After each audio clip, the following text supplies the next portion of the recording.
Hey, done. Hey, what's up, Chrissy?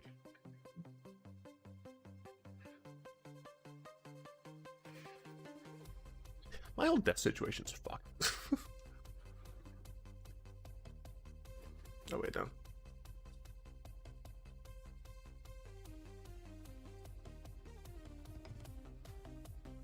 Man, that does not feel right being over there.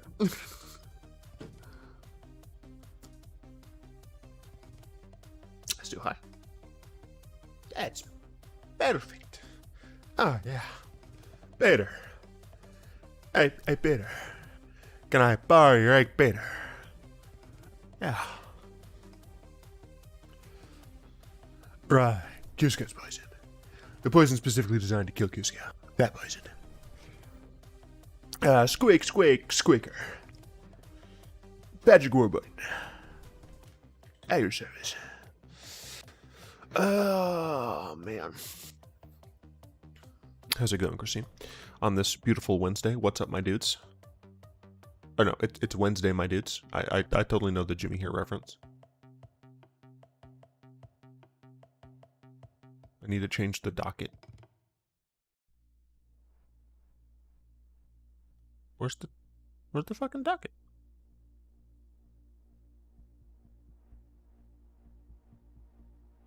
What?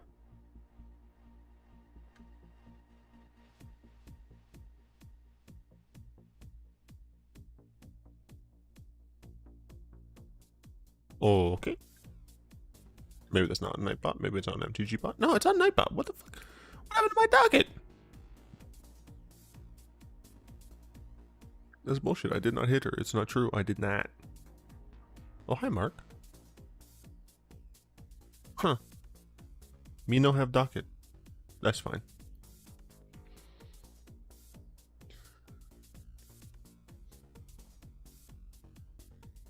I'm just waiting on a couple of more people. Jamming. Recorded some more Stone Shard last night. I've really been freaking hard on that grind, man.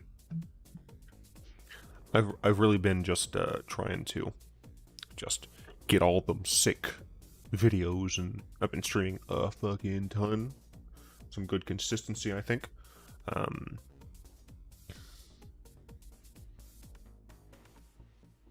Yeah, no, so it's been pretty sick. I'm trying to record some crossword puzzles today. Yeah, so crossword puzzles, and then tomorrow I'm gonna record more episodes of Mythic or Mistake. Yeah.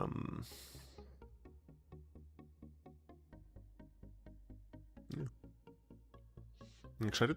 I'm glad you're excited. I am as well. That said, dude, January's ad revenue is garbage, dude. I think I'm only gonna make like $40 this month. That's no good. Luckily, the Patreon helps. I'm making a commander around the Jeskai legend. Oh yeah, we're gonna get to Naruto character soon. I guess not soon. She's like one of the last ones, but anyway, might as well get started now. Tempered and Solitude, 2-mana enchantment. Whenever a creature you control attacks alone, exile the top card of your library. You may play that card this turn. So it's cool that you can play lands, but the fact that it's only this turn, I mean, I guess you attack first, but man, it just feels wrong not draw first, you know?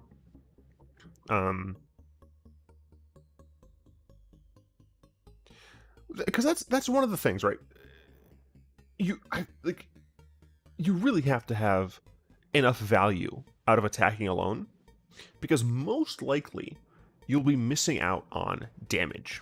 Additionally, your creature is going to need some sort of evasion because they can just get chump blocked, right? And then you're very likely to not get much value. So like this is some value, but again, like I don't see the attacks with one creature deck being a aggro deck. Maybe like a mid-range aggro or an aggro mid-range, but just the fact that you're most likely missing out on damage means that like you're not dumping your hand. Like you're probably not playing a ton of low mana creatures just take extra combat steps. I mean, yeah, like that is one thing that you can do. I did see some cards that could help you do that. But again, then like you have to play a bunch of other things to make this one card better, right? So I don't know. I'm not very high on this card. By the way, if I repeat anything from batch 1, I'm sorry. Arm Guard Familiar, 2 mana, 2/1, Equipment Beast, Ward 2. Equipped creature gets +2/+1 and has Ward 2. I mean, this card I think is pretty decent, especially in limited, right? Like, it's a bear with protection that you can put onto one of your bigger creatures later on to give that protection. I actually really like this card in limited. Yeah, because I mean, that's the thing, right? Like, it also, it's just a bear, right? Bear with like really good upside. I feel like it's just really nice at common, because you need to fill out your 2-drop slot, right? Yeah, no, and this card seems nice. Awakened Awareness. X blue, enchant artifact or creature. When Awakened Awareness enters the battlefield, put X 1/1 counters on enchanted permanent. As long as enchanted permanent is a creature, it has base power and toughness 1/1. So this is actually very interesting. This is a very cool card because it's relatively complex. And here's how. Like, you can use this to buff up one of your creatures potentially if you put enough mana into the X, right? Or you can just enchant something with X equals 0, and now it's just a 1/1. It still has all of its abilities, but now it is just a 1/1. So if your opponent has like a big vehicle or this big green, most likely, beat stick, you turn it into a 1/1, and you're laughing all the way to the bank. But if you're over here with frickin' your 2/1 burb, and you have nothing to, I guess it's not technically a bird, but your 2/1 ward creature, you can then be like, well, I'm going to lose 1 point of power, but I'm going to make it frackin' huge, right? So, I really like this card. I like this card because of the different options that you have with it. Is it going to see play in, like, Constructed? No, probably not. But I do, well, I feel like there's a non-zero chance that it does. But I think, generally speaking, this is just a really interesting card and a versatile card for limited. Moon Circuit Hacker. Got a 2 mana 2/1. What's going on with her face in this? Oh, those are like VR goggles. Okay. 2 mana 2/1 ninjutsu blue. Whenever Moon Circuit Hacker deals combat damage to a player, you may draw a card. If you do, discard a card unless Moon Circuit Hacker enters the battlefield this turn. So I really like this card. I think it's very interesting. Obviously, bear with upside, very cool. Really cheap ninjutsu cost, which is nice. And then the ability to have like that first one be free. You know, you enter the battlefield from an unblocked creature, and then you get to just straight draw a card. Really awesome. But then, because this is so cheap, this is one of those situations where you probably just like ninjutsu in another cheap ninja that doesn't care maybe about dealing combat damage. And the following turn, you can get this back in to get a legitimate draw. Or you just keep attacking with it, and looting is still fine. Cool card is cool. I'm just glad that the Green March is garbage. I don't know if I've seen the Green March yet. It might not be on Scryfall yet. But I'll look at new spoilers after this. Prodigy's Prototype. 1 white blue for a really cool vehicle. Dude, I'm loving the mechs, man. 3/4. Whenever one or more vehicles you control attack, create a 1/1 colorless pilot creature token with this creature crews, blah, blah, blah. It just got spoiled. Oh, okay, cool. Crew 2. This card seems good. Like, it's only 3 mana. You have to crew it and attack with it like once, and then you can just keep crewing it. Like, you play a bear on turn 2, right? Turn 3, you play this. Turn 4, you have theoretically 4 mana available. You use your bear to crew this. You get a replacement creature, and you just cast something on 4, right? You could maybe cast another vehicle that has crew 2. I love this card. I think this is like meant to be the cornerstone uncommon for the vehicle deck, because it just works. It just works. Oh wait, did this has alternate? No. Historian's Wisdom. Say 3-mana enchant artifact or creature. When it enters the battlefield, if enchanted permanent is a creature with the greatest power among creatures on the battlefield, draw a card. As long as enchanted permanent is a creature, it gets +2/+1. I'm really liking these cards that can go on to vehicles, although I think it's a bit weird that Historian's Wisdom can go onto a vehicle, but whatever. You get a boon if the thing is currently a creature, and then whenever it's a creature, you get the value. So interesting. It's nice. You can put it into a limited deck that is splashing for vehicles or splashing for green, and I think it'd be fine. Otherwise, you could just play it in. Yeah, you just play it in a normal green deck. Most of the vehicles in the set have crew 3+, though. I think that again, I think that's fine because you're going to be having so many cards that can create those little tokens. Hey, what's up, Sandplay? It has been quite a while. How it goes? It goes quite well. Other than YouTube's ad revenue for January is always really shitty, so I'm a little bit worried about January, but I'll be okay. Thanks in large part to patrons and channel members like you. Oh, I've also been playing Pokemon on Twitch. You should check the Pokemon out. Sunblade Samurai, 5-mana enchantment creature, human samurai, vigilance, 4/4. Obviously, limited card is obvious. And then channel 2, discard it, search the library for a basic plains card, reveal it, and put it in your hand. Then shuffle. And then you gain 2. So this channel is actually essentially plane cycling. There's an effect called plane cycling, or there are land cycles. Except the reason this can't be called plane cycling is 1, that's a specific thing, and 2, because this gains you 2 life, which is nice. I think this card is going to be probably pretty damn good in the limited samurai deck, because if you get it early on, you can make sure you hit your land drops, which is nice. And if you get it like later on, like this is a decent sized creature that has vigilance, right? So if you're attacking alone with this card, you're getting all of the benefit, and you're still going to have possibly your biggest creature on the board still back to block. So I think that's nice. Oh hell yeah, Pokemon was a lot of fun when I played online a few years back. I may check them out. It's great, dude. I'm having a good time. Guardians of Aboro, something in the sky. 3-mana, 3/4, Defender, Moonfolk Samurai. Modified creatures you control can attack as though they didn't have Defender. A bit strange. I mean, this card just goes into Arcades.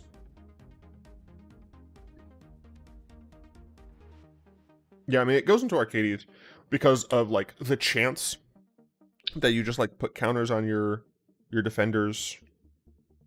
Maybe you run a few choice selection equipment. I'm not sure.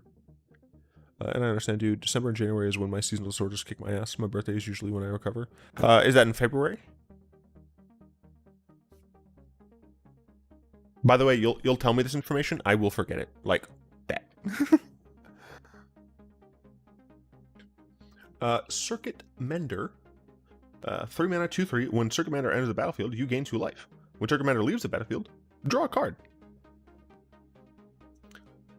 They power crept my my adorable fox creature. Shit, I don't remember what it was called though. I can see it in my mind's eye. Oh, you turned 30 yesterday. Oh, happy birthday. I guess happy belated birthday. Oh, it's cool though. Filigree familiar, thank you. Bam. Look at this, 3-mana, 2/2. It has to die? Like, come on, game designers. Freaking, look at all this power creep here. Fucking only has to leave, so you can flicker this card, man. Can't believe they've done this. That said, Filigree Familiar isn't technically great, so I like this card. Also, it's a bug, which is awesome. Excuse me, it's a robot bug, which is even better. Absolutely love this card. Will it see play, like, anywhere legitimately? No, probably not. Ryu, Storm's Edge. 4 mana, 3/3 human samurai, first strike. Whenever samurai or warrior you control attacks alone, untap it. If it's the first combat phase of the turn, there's an additional combat phase after this. OG RoboFox will always have a place in our hearts. Nah, it's dead to me. Insect is my new best friend. So yeah, I mean, this is one. Shite, I'm late. Zerathar, you're fine. We've only been through like 3, 6, 9, 10. We've only been through 10. We have plenty more to go.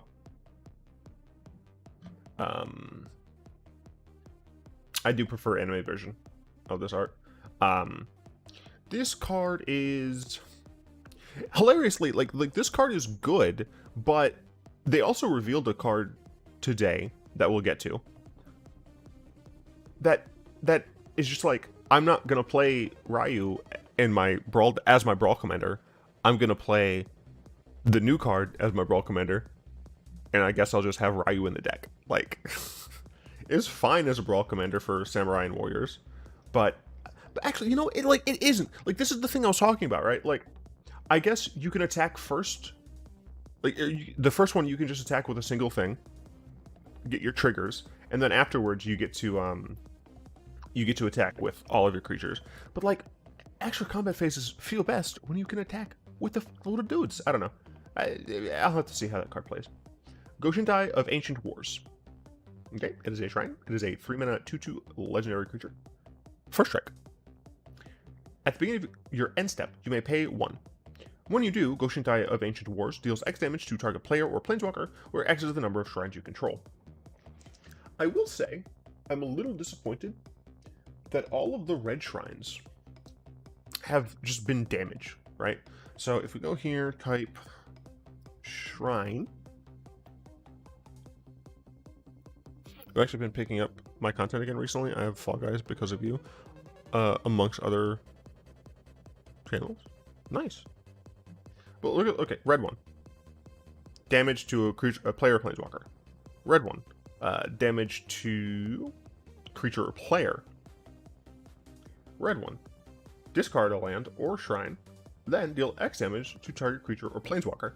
We literally have, and it's all based on the number of shrines, right? So we literally have creature, planeswalker, creature, player, player, planeswalker.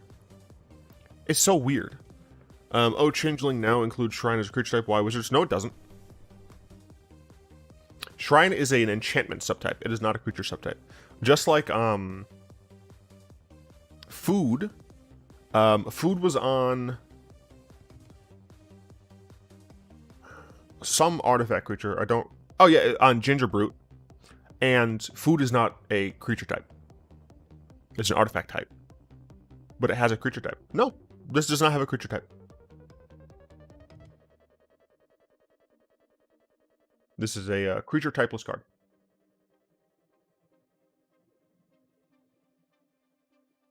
It does not have a type.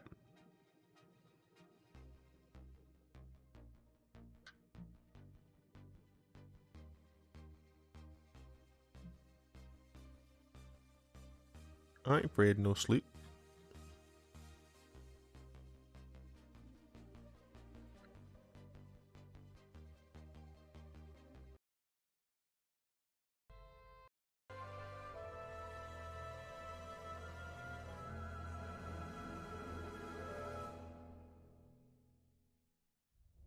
Absolutely nothing.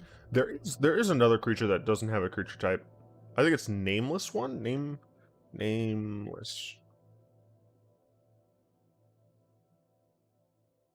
Yeah, Nameless Race. It's a creature with no type. Is weird, but you know, whatever. But yeah, it's a little disappointing that all of the red shrines are just damage. That said, because it's like player planeswalker, creature player, creature planeswalker, you do have some variation, some things that you can do with it. So, Generous Visitor. It's Prince Zuko. Yeah, it's definitely Prince Zuko. Generous Visitor is a single green 1/1. Whenever you cast an enchantment spell, put a 1/1 counter on target creature you control. This itself is not an enchantment creature, which I think is weird because like the spirits are like the enchantment creatures are the like traditional stuff, and then the artifact stuff is for like the technology and stuff, right? So I do find it a little bit weird that this isn't itself an enchantment. Maybe play design did this for balancing reasons, but I do think it's disappointing. Yeah, it's disappointing. Like because it's not an enchantment, I just feel like it's not gonna, you know, get to be in Sithis, right? Because if it were an enchantment, it'd be pretty reasonable. But as it is, I just don't think enchantment decks are gonna play it because they just want to be playing maximum enchantments. So, Satsuki, the Living Lore. Love the anime version. It's also cast, not ETB.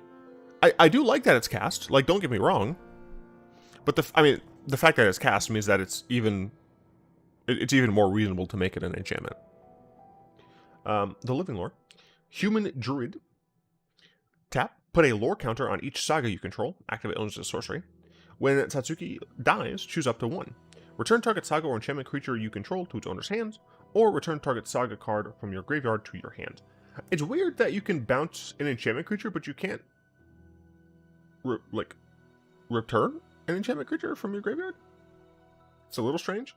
But also, what are the freaking green-white shrines, right? Let's go in here. Let's do type line, saga, not shrine. Saga. Then we'll do white and green, and we'll search these. There are 21, but how many of them do you actually want to play?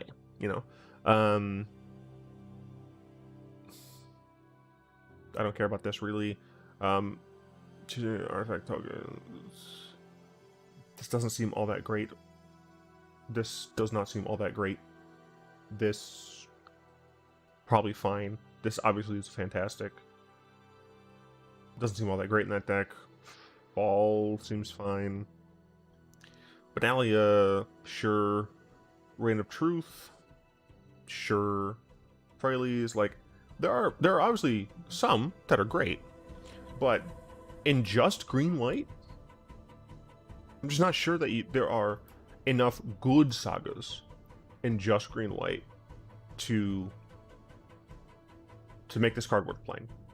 If it could remove a lore counter on one saga, like if it was like tap, put a lore counter on each saga you control, activate only with sorcery, or like pay some amount of mana, tap, remove one lore counter from one saga you control, then I just think that it would be better. Would it be busted? Maybe, but again, it's only green-white, so you're really limited in the sagas that you can play there. Peerless Samurai. 3 mana, 2/3, Human Samurai with Menace. Whenever a samurai or warrior you control attacks alone, the next spell you cast this turn costs 1 less to cast.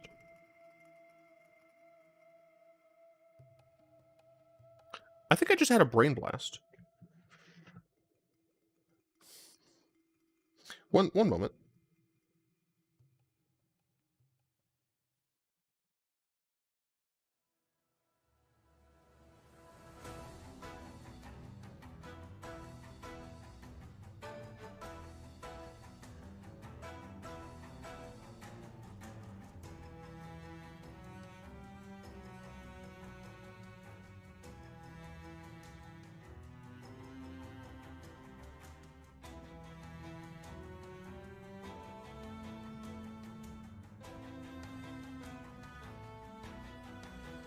I had a brain blast. Anyway, Menace, whenever samurai or warrior you control attacks alone, the next spell you cast this turn costs 1 less to cast. This is good. And here's why. It has Menace. It makes it so that what I think the samurai deck is wanting to do is to be an aggro mid-range.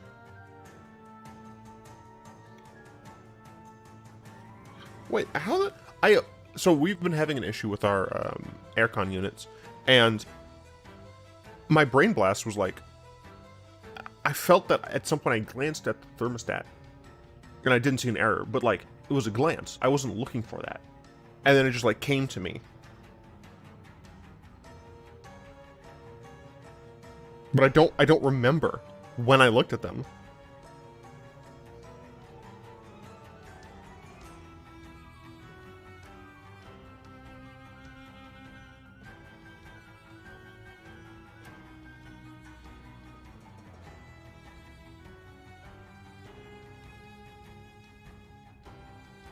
Freaking crazy, man.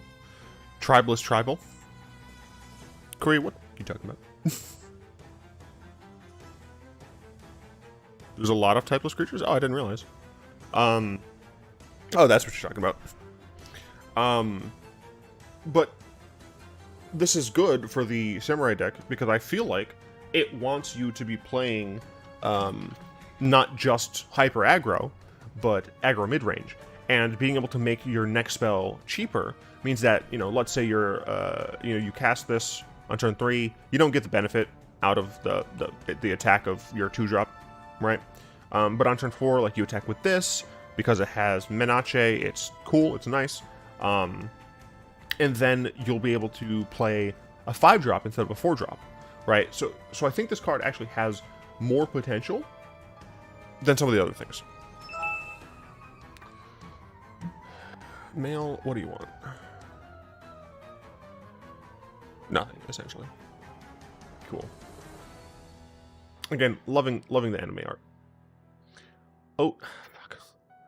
Otawara, Soaring Sky. This is a good old-fashioned blue legendary land.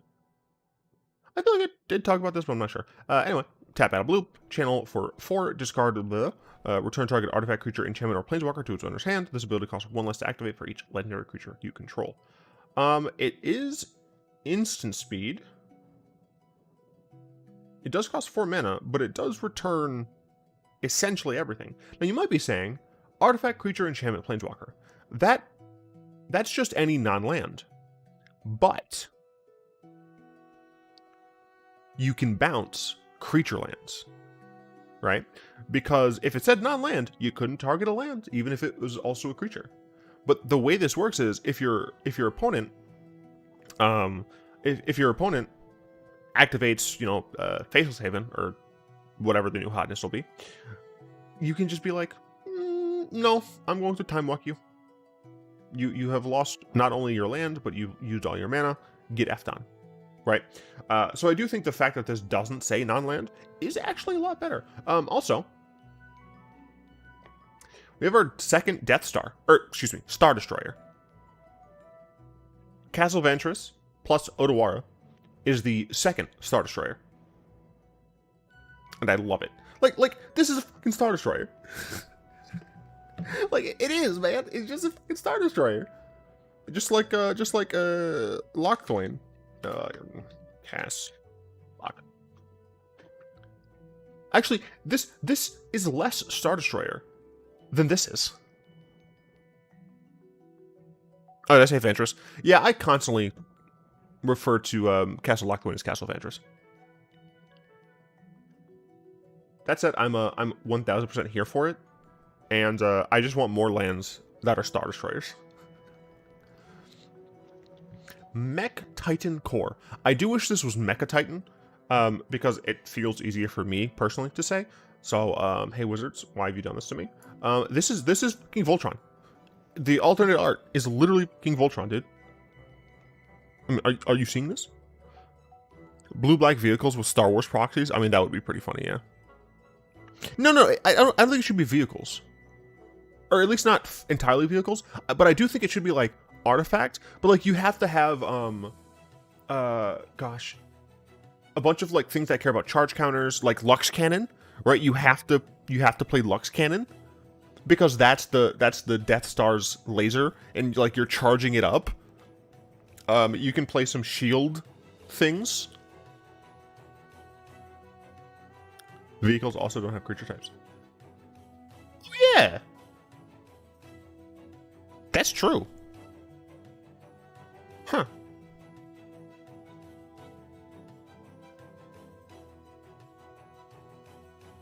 But they're also not creatures.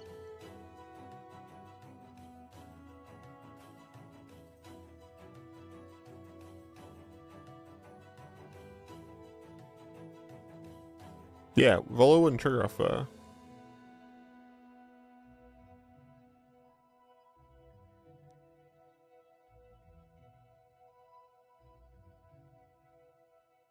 Nathan, this is Hollow Knight music that you hear. It's like the best ambient music because Hollow Knight is the best fucking ambience game.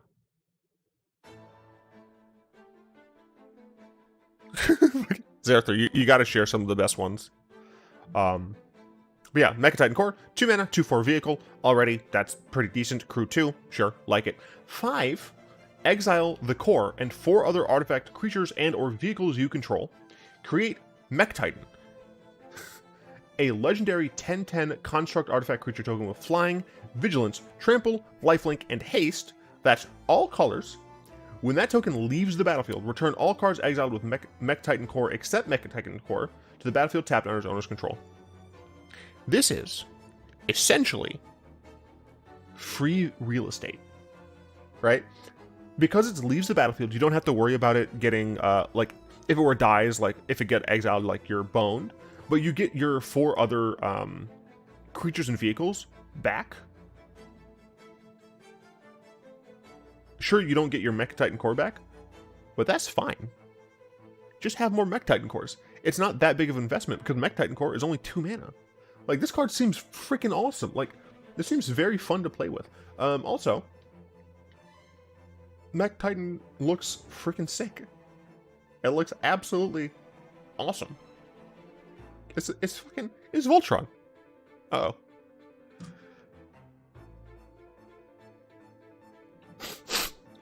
Ooh. No alt token. Not that we've seen yet, and I don't think they do alt tokens for the most part. I could be wrong, but I don't think they do alt tokens. Plus, you get the ETBs of the artifacts and flicker artifacts on colors.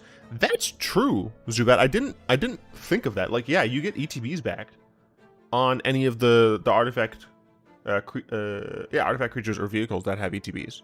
Oh yeah, like a Sky Sovereign. I think that's the one that domes something for 3.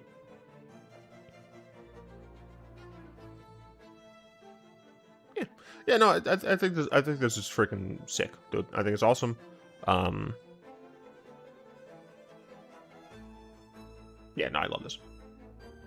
Born to Drive, Born to Live, Born to Drive. 3 mana for a Neon Genesis Evangelion right here. And oh yeah, you can just keep getting chariots.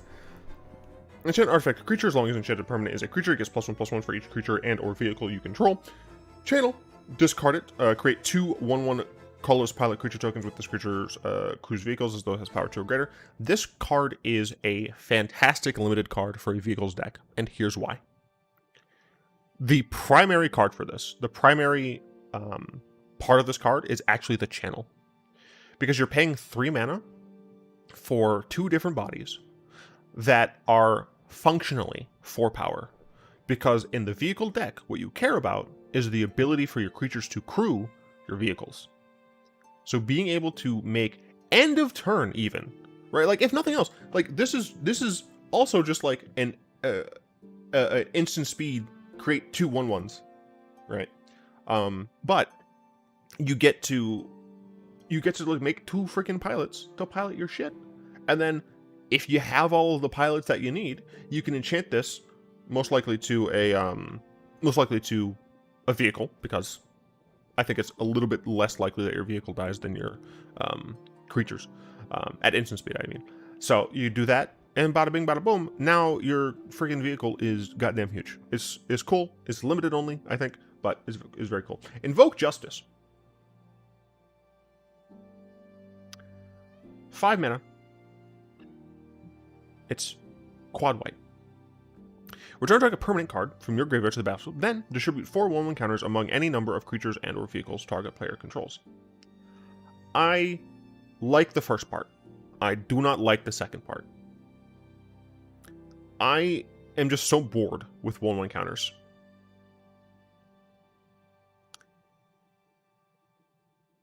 I wish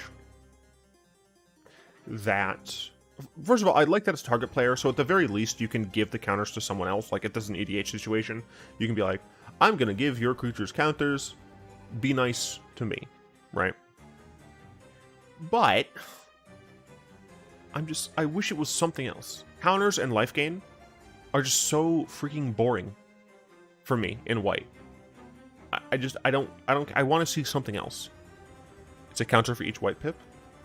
Oh yeah, I guess it is. It's just not... interesting to me. I love the first part, don't get me wrong. Being able to return any permanents, right? Like, when I first saw this card, I was like, this is lame. Like, this is an expensive reanimation spell. And I was like, oh, it's any permanent, so you can get a Planeswalker back, you can get a land back if you really need it. But if you're paying 5 mana, 4 of which is white, I don't think you need the land. Or you can get whatever you need back. Like, this can go in so many different white EDH decks that are only 1 or 2 colors, frankly. So, like, I'm probably going to put this in my 8.5 Tails deck, try it out for a bit. I'm going to absolutely put this in my Daxos deck. Because in Daxos, I can just grab whatever my best enchantment was. And it'll be great.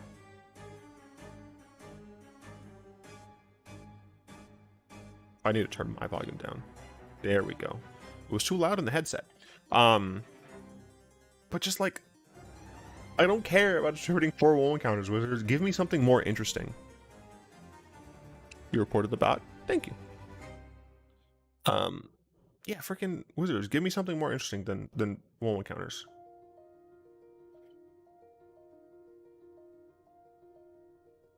Yeah, we have a blue invoke soonish, so I'll come back to that when we get to it. What's the alt art look like? Come on. Come on, Skyfall, thank you. I'm not a fan of either art. It's too much yellow, I feel. Walking Skyscraper is an 8 mana.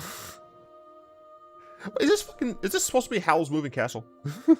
8 mana, 8/8 construct. This spell costs 1 less to cast for each modified creature you control. When we gonna play Fall Guys crossplay? Dude, I haven't played Fall Guys in a while. I'm more likely to play Among Us. But has trample, cool. Has hexproof as long as it's untapped. Sure, cool. I don't know to what extent modified is going to be good. Essentially, like I don't know. Even with all the new auras and equipment that can like be equipment but not. Zerath, are you saying for Fall Guys, or are you saying for Among Us? Sus. I guess the counters means it might be easier to have modified stuff. Yeah, that's true. The counters from Invoke whatever do help with modified. Yeah. Yeah, I guess that's true. It do be doing that.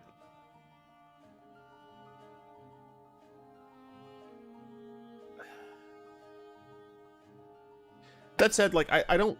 Maybe this is fine in limited, but I definitely don't see it in constructed. It's funny. Fable of the Mirror Breaker. 3 mana. Saga. Create a 2/2 red goblin shaman with whenever this creature attacks, create a treasure token. That's a good first one. IMHO. Even if you only get 1 treasure token out of it, like, it's a rebate. Then, you may discard up to 2 cards. If you do, draw that many cards. It's fine. This is not like the card disadvantage that is, or not. It's not a gosh, what is it? It's not a like 0 card, right? It's not like a you're using Faithless, you get to draw 2. Oh wait, no, yeah, Faithless is negative. But because you have the rest of the saga, it's not terrible. Like, I think this is very good. Also, it's discard first, so. And then you transform it into a Reflection of Kiki-Jiki. 1 and tap.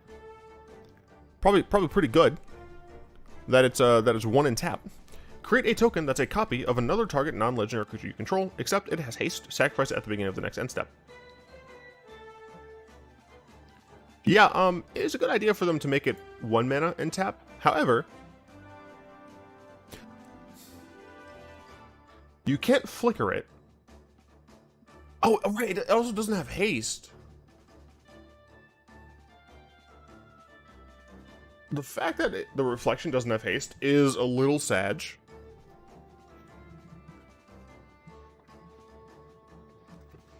But the fact that that you can still like untap this, like you can't go infinite as easily, but you can still untap this and make a large number based on the mana you have of like Zealous Conscripts. But, you know, it's fine.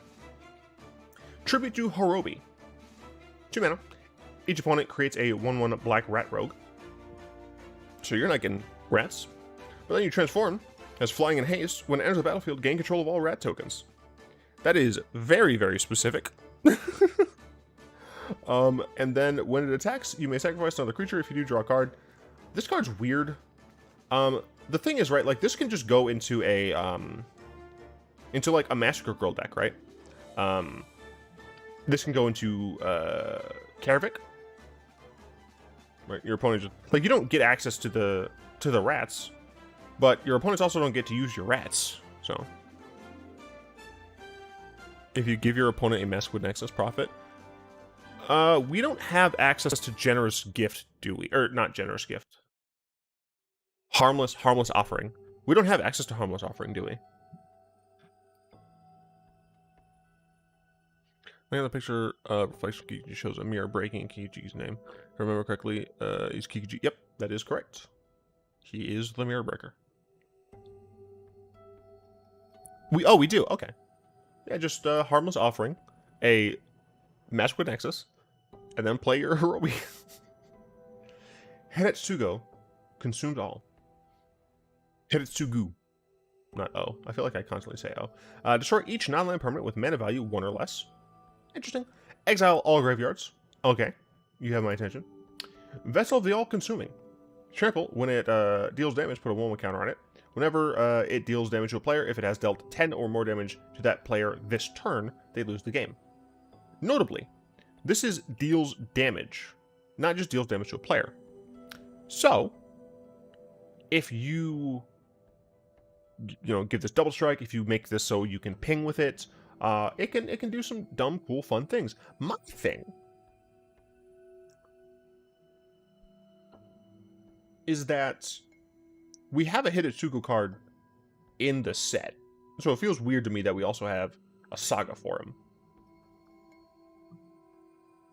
Okay, yeah, I like the alt art a lot better. It's really cool.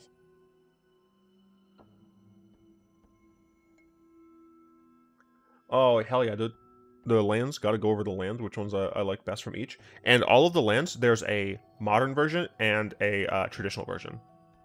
So we got the traditional here and the modern. The modern has obviously like tech, and the traditional has spirity stuff. I love the thick bamboo here, man. Yeah, I mean it's bamboo easily. So that's 1 for traditional. Swamp. Now we have dead bamboo. There's not a person in this one. Or maybe that is a person? Can't tell.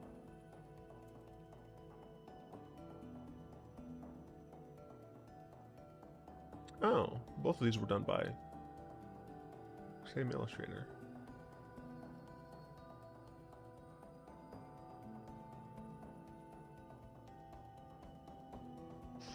This one, I think I'm also going with the traditional.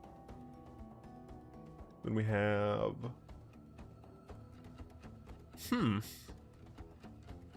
This one's the hardest. IMHL. Because I'm loving the snow motif here. But then this is just like awesome mountain path. I think traditional wins this too. Okay, this island's hard to beat.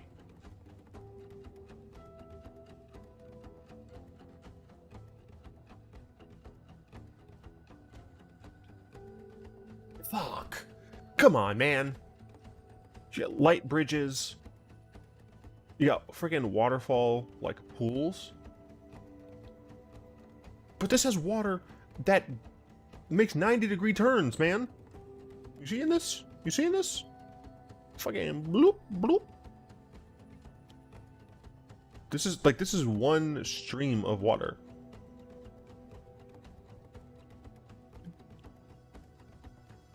God damn it. I think traditional wins again. Last one.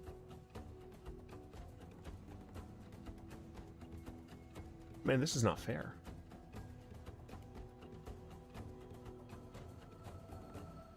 Okay. I love the composition of this.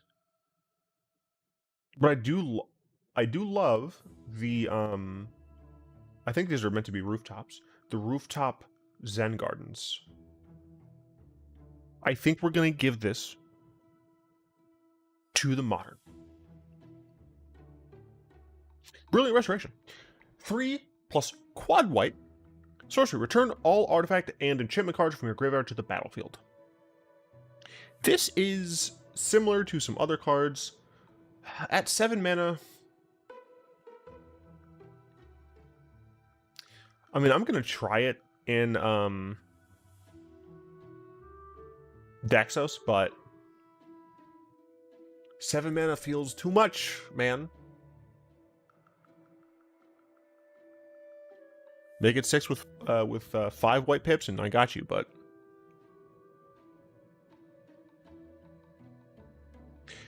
I mean, outside of arena, like where you can actually like control shit, I would absolutely like rule 0 or rule 0 ask like, hey, I'm playing these lands. It's because I like this art, but they're snow lands. Is that cool with everyone? And if they say no, flip them with the bird, and then kick the table and then leave. Yeah, I don't know. 7 mana just feels like too much. 7 mana, it just feels like fucking too much, dude. This art's sick though. This doesn't mention that you can attach auras and stuff. How would it work? The way that returning auras to the battlefield works is that when you cast an aura, it targets. When you don't cast an aura, you don't target. So they'll just enter the battlefield on your choice of permanent that they're able to target, or that they're able to be on legally. The one thing about this card is that it helps the Boros enchantment combo deck a fair bit, even at 7 mana.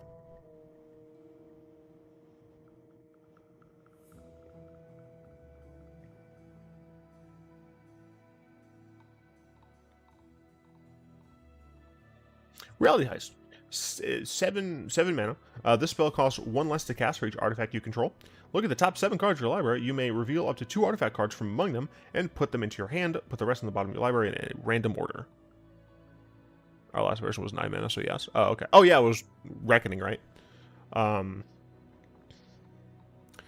This costs less for the number of artifacts you have. We do have an artifact land in the game.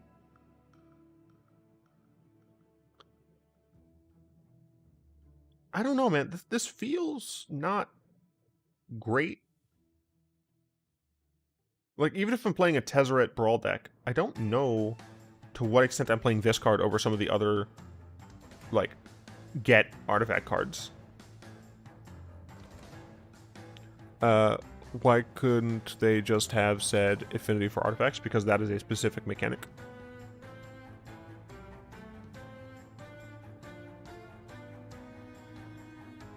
And Wizards does not print cards with specific mechanics if it's not on a world with the mechanic. Because if it is a trigger word these days. Norika Yamazaki, the poet. 3 mana 3/2 Vigilance. This is the one of the Yamazaki sisters now. Whenever a samurai or warrior you control attacks alone, you may cast target enchantment card from your graveyard this turn. Cool. I don't know if we've seen her sister yet. I don't remember if I talked about her, but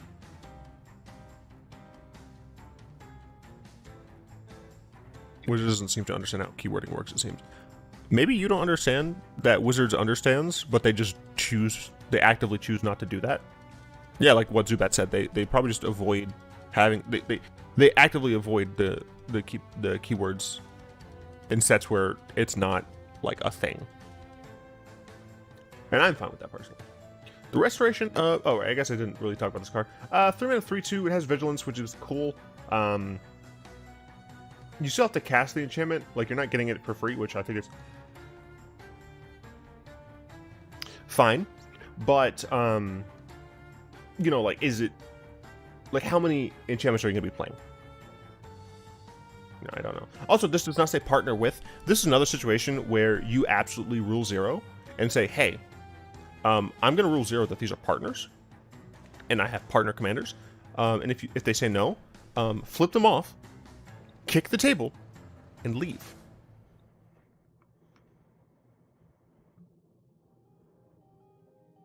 The Restoration of a Ganjo. 3 mana. Search your library for a basic plains card, reveal it, and put it into your hand.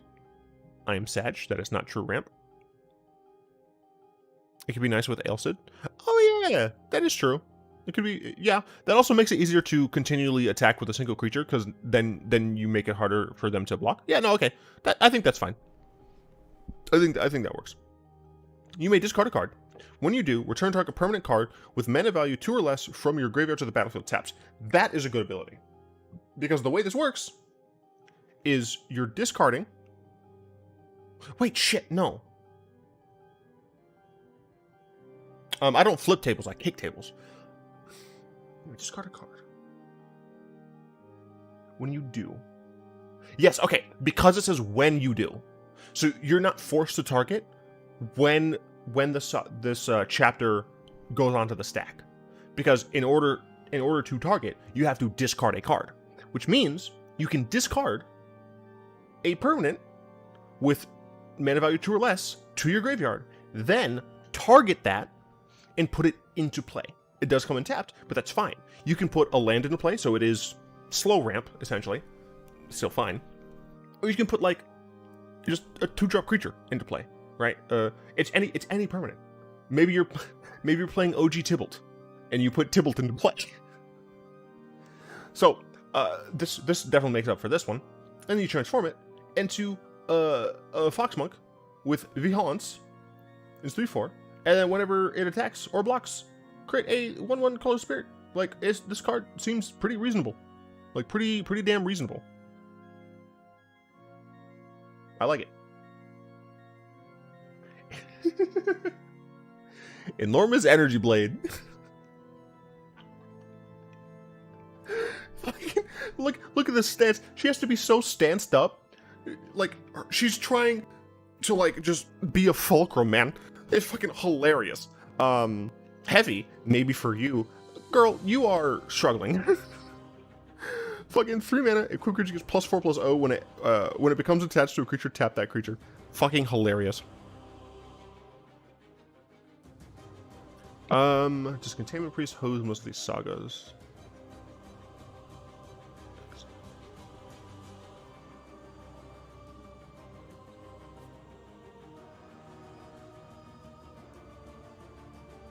Yep. Yeah, it hoses them.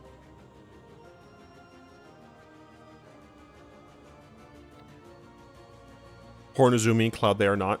Very true. It's Cloud's Buster Sword mixed with a lightsaber. It's just like... this is hilarious. I don't... Like, it...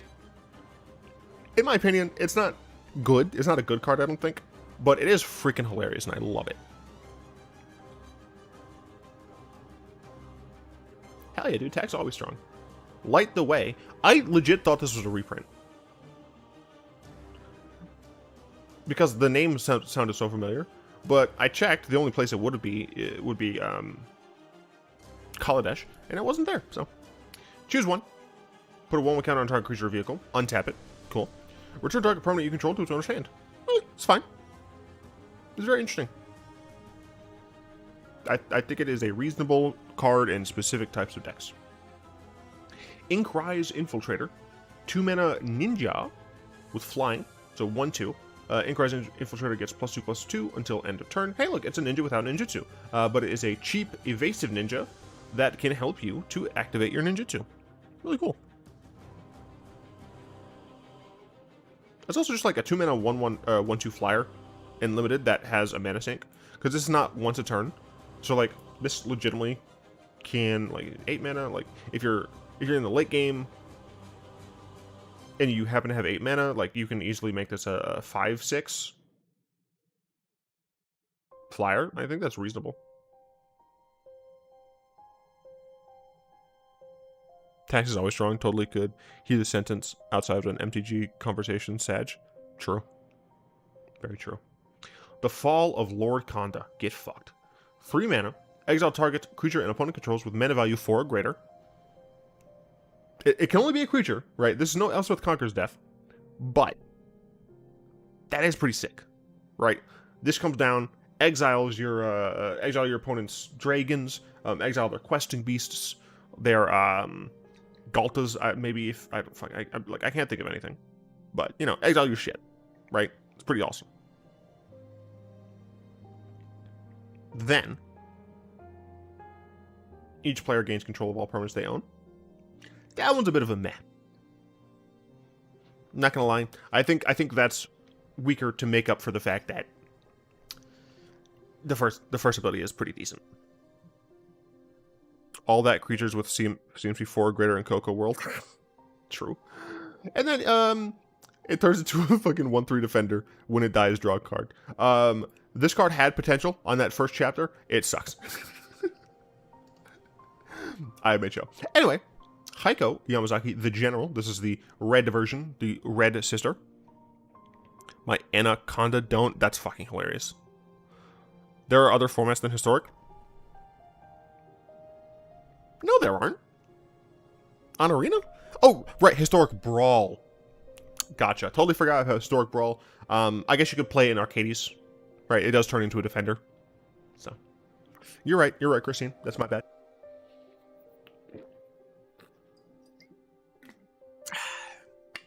Anyway, 4-mana 3/3 Human Samurai Trample. Whenever a Samurai warrior you control attacks alone, you may cast target artifact card from your graveyard. Pretty much the same evaluation as her sister.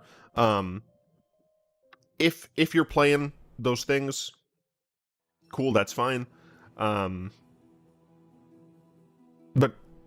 you know, this is meant for like Commander, where your opponents let you play it.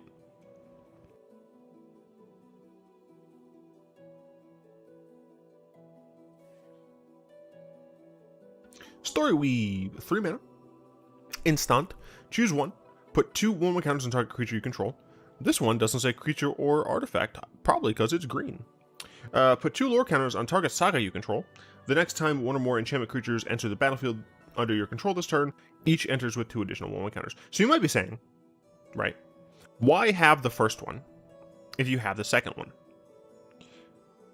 Technically, it's because, well, there's 2 reasons. The first reason is you might not have a saga. Right, so then you're not going to get the value out of the creatures. But also, with the first one, you don't get the value from the sagas, but you do get the values from having the counters immediately. So you can use this as a combat trick when you're blocking, or you can use this as a way to murder your opponent. I do like the card. It probably will go into green-white saga tribal. Who knows? Fang of Shigeki. It is just a Death Touch snake. Cool. Excuse me, it's a Death Touch ninja snake.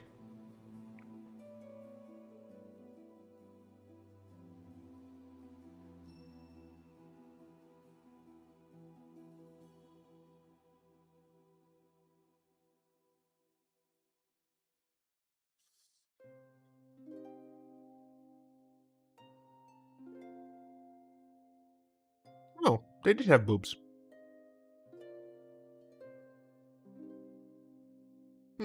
I guess I forgot. Oh well. Cool. We have 1 mana green Death Touch creatures. They're fine. Invoke Gales. Gain control of target artifact or creature, untap it. What the fuck? Wizards, stop. Please. I am begging you. Stop it. Stop letting people steal things. Kind of sad that snakes aren't as important than before. Yeah.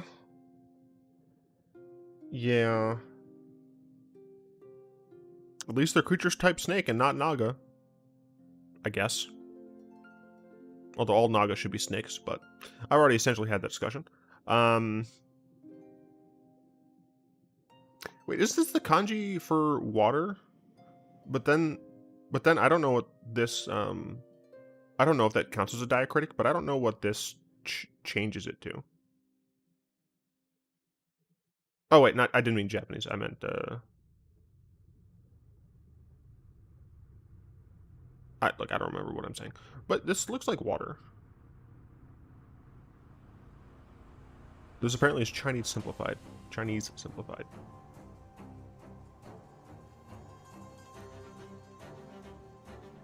This symbol is familiar. This symbol is familiar, and I don't know why. It's invoke the winds. Oh. Okay. Regardless. Fucking... I'm gonna turn 5 or earlier because I'm probably playing weird ramp.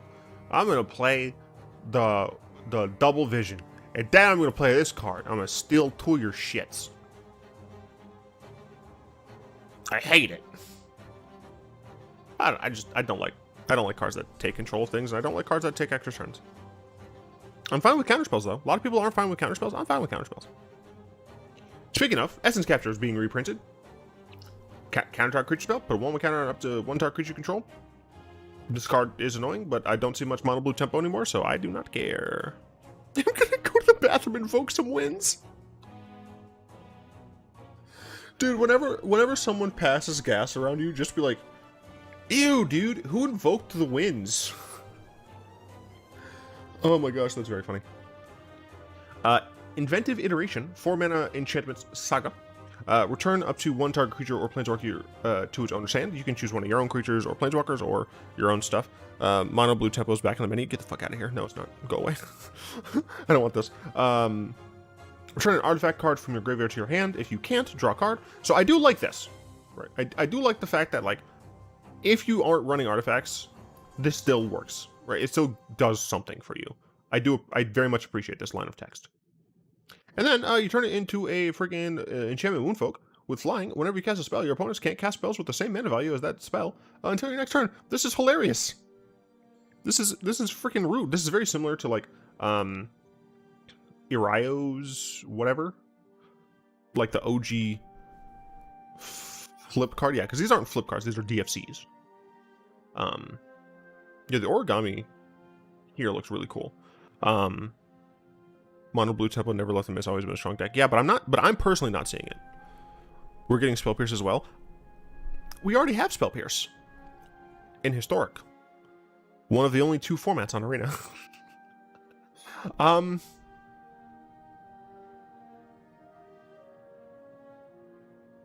I feel like this card's worth it just for the backside. Because it's just rude. It's mean. It's fun. Not when it's played against me, obviously, but, you know. Soul Slurpee. This is like Soul Sucker or some shit. This card, I often say, like, we have nothing for Bolas in a lot of sets. I think this card is for Bolas. 3 mana. It is sorcery, so that is a bit of a lameness. But choose one. If you control an artifact and enchantment as you cast this, you may choose both. Exile target creature or planeswalker. Return target creature or planeswalker card from your graveyard to your hands. You can buy back your boluses. My thing, right? And so this exiles for 3 mana. It's not, again, it's a sorcery that is a legitimate drawback.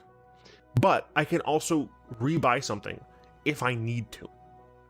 My thing is, right, am I able to find a way in which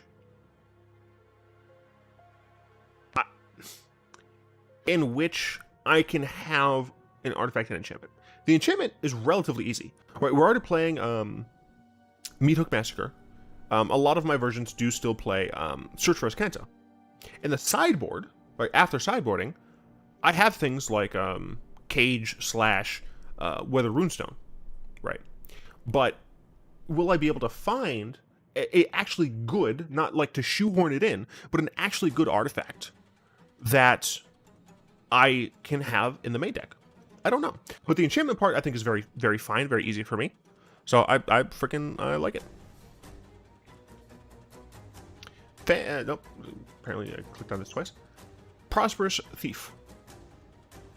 Créature humain et ninja. À chaque fois que... I actually don't know how to pronounce that. Moi une créature ninja ou gradin, which I guess is rogue, que vous contrôlez, that you control, inflige des blessures de combat à un joueur. Okay, I can't read all this shit.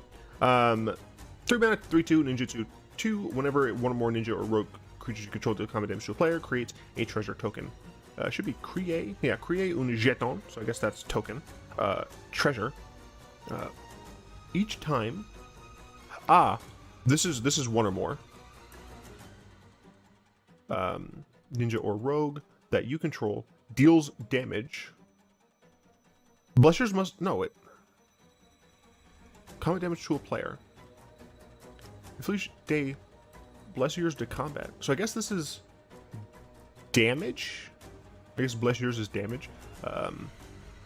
Damage of combat to a player. Jouer. Create a thing. Create a Jetson treasure. I like this card. I think it's cool. Copter Cracker's Cage, yeah. Anchor. This is Anchor to the Reality.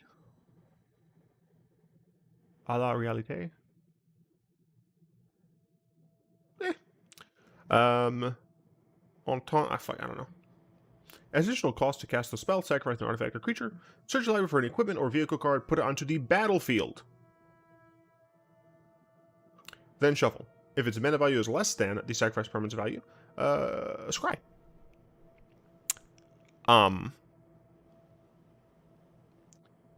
Sacrifice an artifact or creature? Not hard. Not hard at all. Its mana value is less than blah, blah, who cares? You get to put it on the battlefield. So let's say, right, you have gosh, what is that thing called? Wellspring? Let's say you have Ichor Wellspring. Right.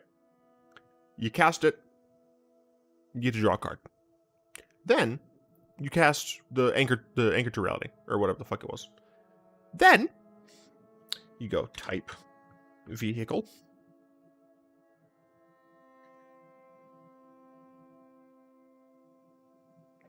And then, let's go ahead and sort this by cost. Other way, baby. You could just put the Parhelion into play. You could just put in Sky Sovereign.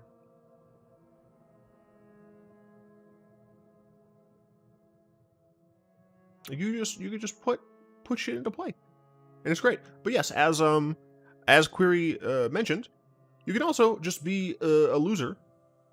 Oh no, it says equipment or vehicle. No, you can't tutor for Paradox Engine. It's equipment or vehicle. So fuck you, Query. What is going on in this art? Are they in pain or using a jellyfish's power? This was talked about in one of the stories.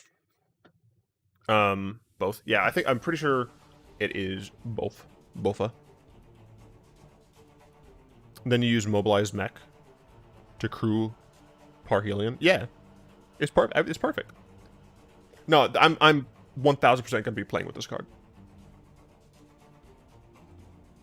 This card's sick. This is one of the reasons that I was inspired to make a mono blue vehicles deck. I should start making that actually. Selfless Samurai. I don't know why they decided to do this, because it's a fox, not a thing. But this is a 2 mana Selfless Savior, which is pretty cool.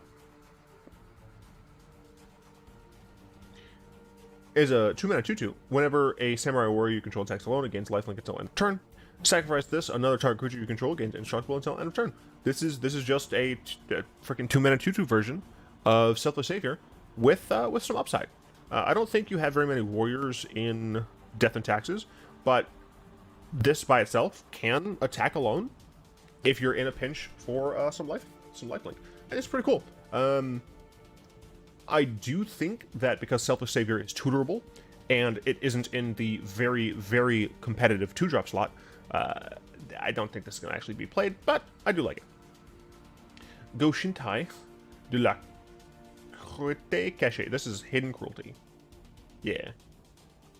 Cruauté. I don't know how to pronounce that properly, but this is definitely Cachée. Death Touch. 4 mana Shrine. At the beginning of your end step, you may pay 1. When you do, destroy target creature with toughness X or less, where X is the number of shrines you control. How many shrines do I need for this to be good? I think 3. And 3 is not hard to get.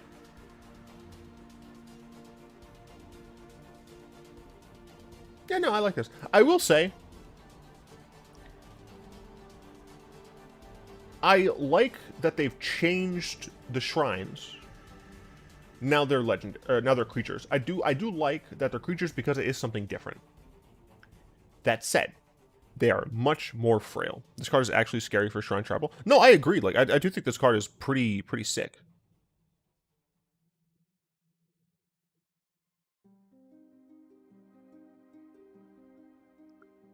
The Wanderer got her spark ignited by the chip 10 years ago, but because of it, she has the problem of not anchoring to the planes she walks.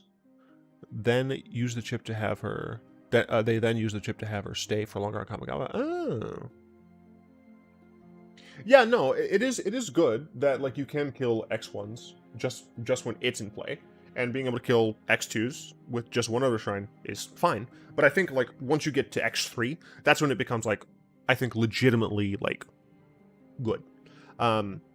So I think, like, because all of these are also creatures, it means that they're more frail. And I think you, like, have to have, like, Sterling Grove, right? Which means at minimum, you have to splash green and white. Although, for what it's worth, if you're playing a shrine deck, you're playing all-in shrines. Oh, there's 16 shrines now. That's pretty good, actually. It's a lot of shrines. Yeah, I like it. Takenuma Abandoned Mire. Wait, does it have... Yeah, it didn't have a version. Legendary Land. Black. Add a black. 4 mana. Discard it. Mill 3 cards. Then return a creature or planeswalker card from your graveyard to your hand. Sure, again, instant speed. You get to return something to your hand. You know, if you already have a Takenuma out. I might play a 1 of these, maybe a 2 of these, in Bolas. Because I can instant speed, mill myself, and get back a Bolas that has just died, and then cast it on the following turn. And this can't be countered. Still can't kill Big Crab. Unless you play the new Mirror Box or whatever.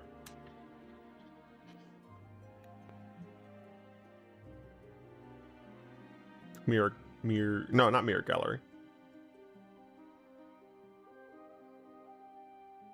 What's the new mirror called? Am I blind? Oh, there it is. It is Mirror Box. Yeah, not if you play Mirror Box. Legend rule doesn't apply to permanents you control. Each legendary creature you control gets +1/+1. Each non-token blah blah blah. Who cares? Yeah, no, dude, just Mirror Box. Play Yorion Shrines. 5-color Yorion Shrines with Mirror Box.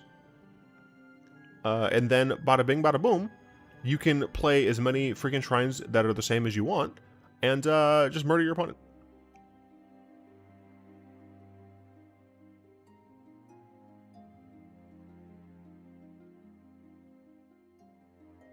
Mirror Box stacking Sanctum Ball seems decent. It does indeed seem decent. Oh, you can also just play this in, because we do okay. Advanced text copy enchantment.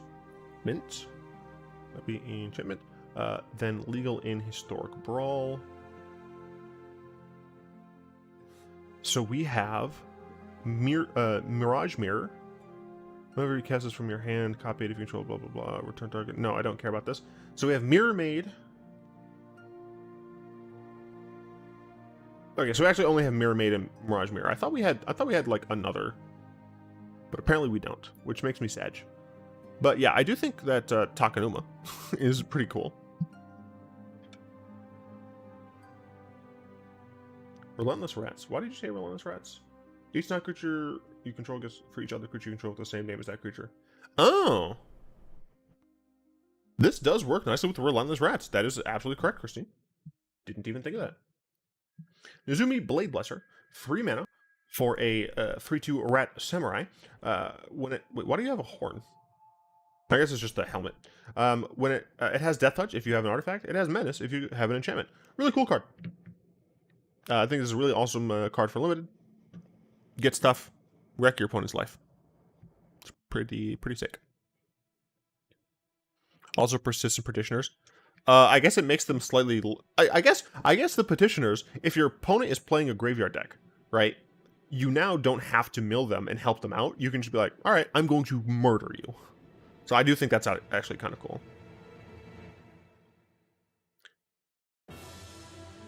There are also a few is all creature type cards. The all creature type doesn't matter. It's name. It's the name that matters. Name. Oh yeah, Shadowborn Apostle would be freaking hilarious. Weaver of Harmony. Dude, he's playing the thing. Yo, that's sick. Anyway, this is a good old-fashioned 2-mana 2/2 enchantment snake druid. Other enchantment creatures you control get +1/+1. Very like immediately going into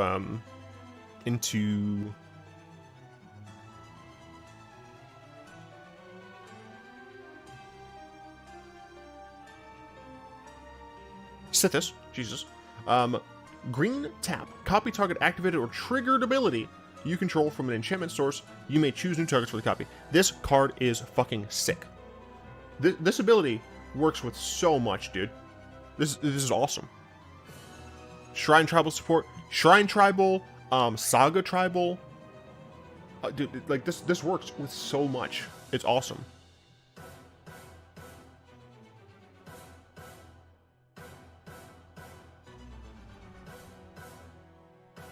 Shrine is not a creature type. It's an enchantment type. Just like food is an artifact type. And we have Ginger Brew.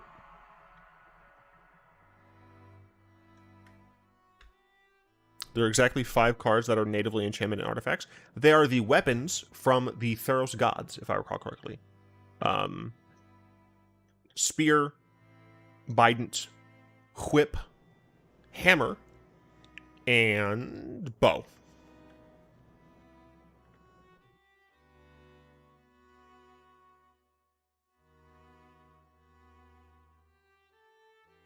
This card's sick, by the way. Like, this card, I expect to see this card in so many different places.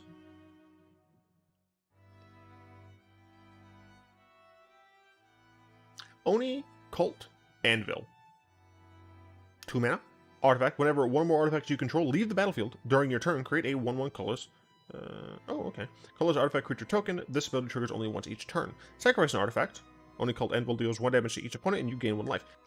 This card is cool.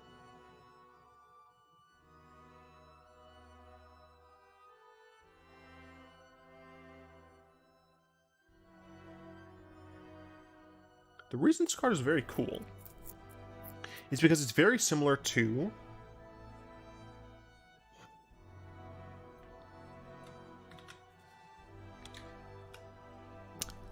okay, it's not called. It's a black-white enchantment from Kaladesh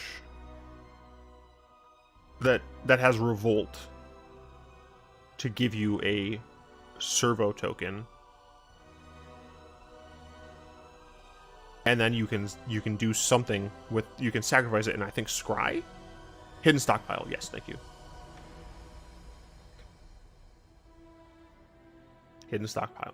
Yeah, so you can pay 1 side creature scry, and then you'll get the servo. So this thing, right, you can do many times, right? You can scry and stuff many times because it's just mana. You don't have to tap it. But you only get this at the beginning of your end step. This, right, works on any turn, only once each turn, but you can only use this once because it taps. That's it. That's it. The fact that it's once per turn, or the fact that you can get this ability on, well, if it wasn't once per turn, this is easy infinite.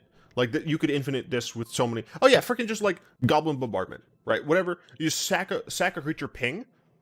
This would be broken at a single, or at not a single turn. Like this has to. This I've said before that I don't like Wizards putting this once per turn stuff on so many things, but in this instance, it's necessary.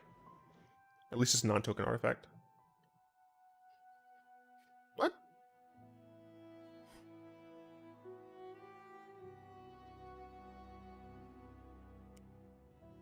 Oh, at least it's not non-token artifact. Okay, I read that as not is just non-token. I was like, no, you can sack tokens. Yeah, no, like that's great. Like that's what I'm saying. This replaces itself, right? It feeds into itself. So I mean, on your turn, right, you can sack, drain, get replaced immediately. Fuck yeah, I mean, like you could. The thing is, like you could just play this in Judith, right? Play this in Judith. You're gonna have sack outlets anyway. Like you're gonna have creatures that want to die because you're playing Judith, and then just like every turn you just get a free sack. You know, like you're playing gosh, what is that damn card called? You're playing Gehenny. You're playing the Goat Lady. You know, you're playing Goat Lady, and you just get to every turn sack it on both players' turns, or if you're playing like in EDH on every player's turn, and it's freaking great. I really like the design of this card. I actually think it's quite fun, quite good. Can go into a bunch of different decks. Spirit Sister's Call, 5 mana for a mythic enchantment. It is white and black. Crossing my fingers to hope this is good in Daxos. Beginning of your end step, choose a target permanent card in your graveyard.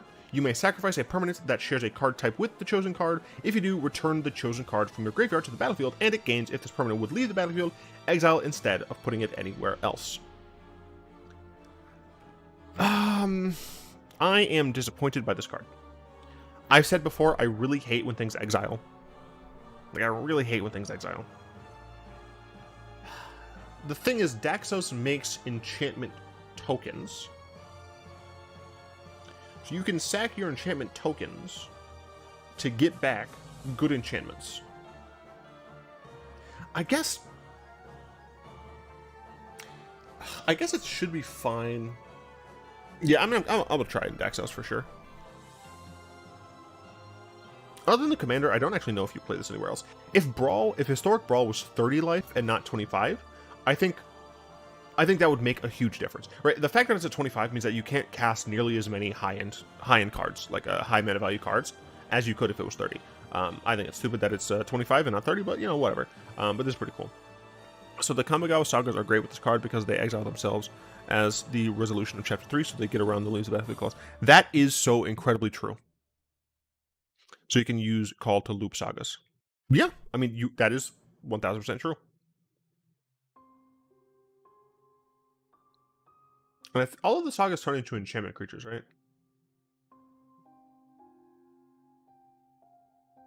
Enchantment creature, yeah. So I think they all do turn into enchantment creatures. Yeah. So since they all turn into enchantment creatures, that does mean that, yeah, you can just... You exile them, you sack.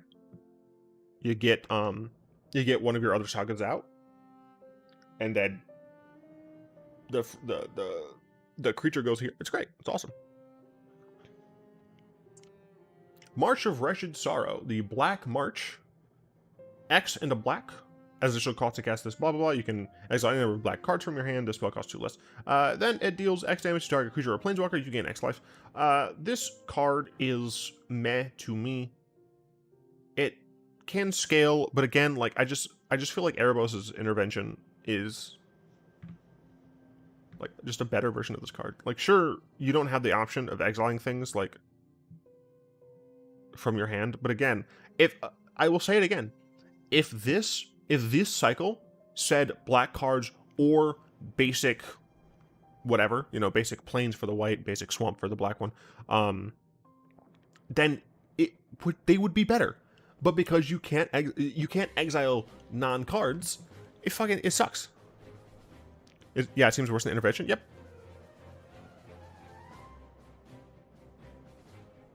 Yeah, no, that's the thing, though. Like, just because you can, doesn't mean you should.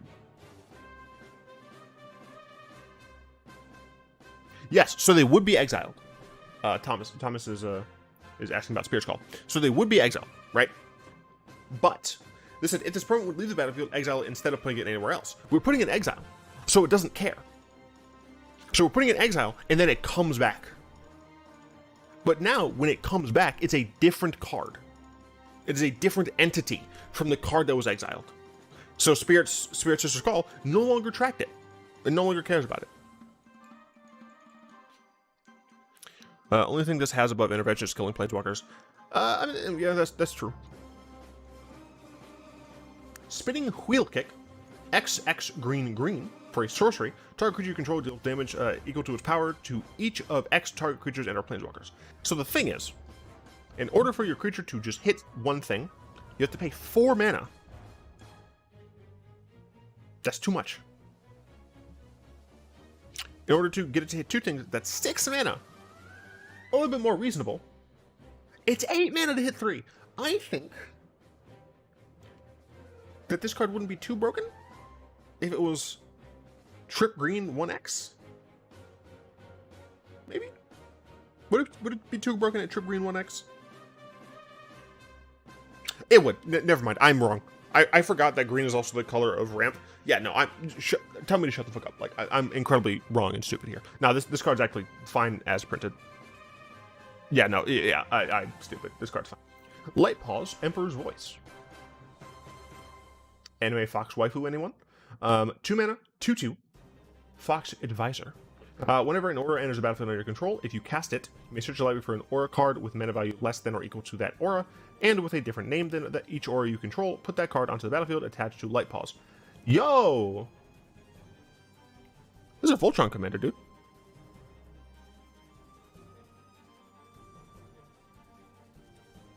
I just got a board wipe, just what we needed. I also got a board wipe? Are you talking about creeping? No, I always say creeping. Are you talking about the freaking call time one? My brain's bad. This is a sick Voltron commander. All you need to do is make sure she's like protected from getting fucked over, and then you just keep getting your auras. And this just puts it on the battlefield so you don't loop it. I think it's pretty sick. No, yeah, this is awesome. This seems fun. Okubo Reckoner Raid. Each opponent loses 1 life, and you gain 1 life twice. Then exile the Sire and turn it into a 2/2 Manache. Vehicles you control have Manache. This is a 1 mana card.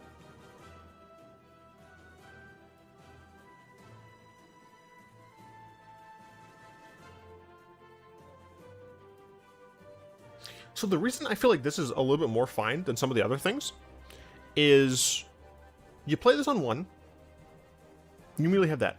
On turn 2, you get another drain, you play something, right? Maybe you play a vehicle on turn 2, perhaps. Maybe one that has crew 2, perhaps. Can you transform this? Sure, this can't attack because it has summoning sickness, but you can still crew a vehicle.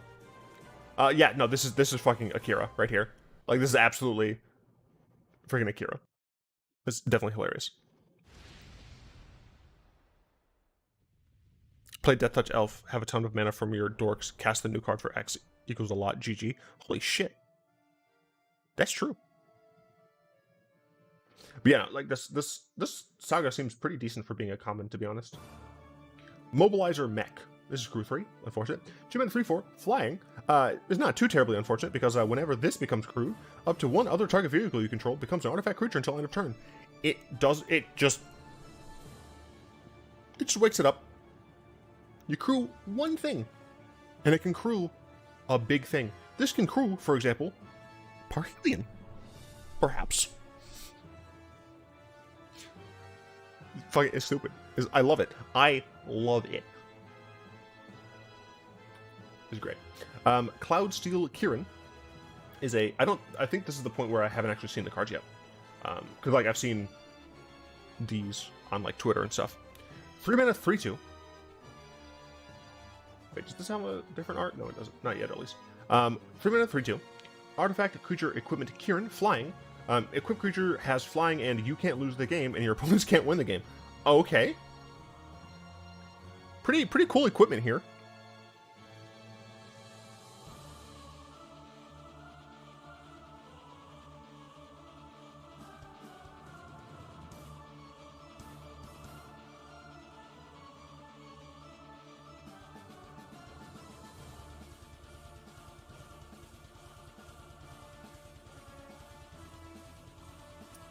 A braid does exist, that's very true. And it is reconfigure 5.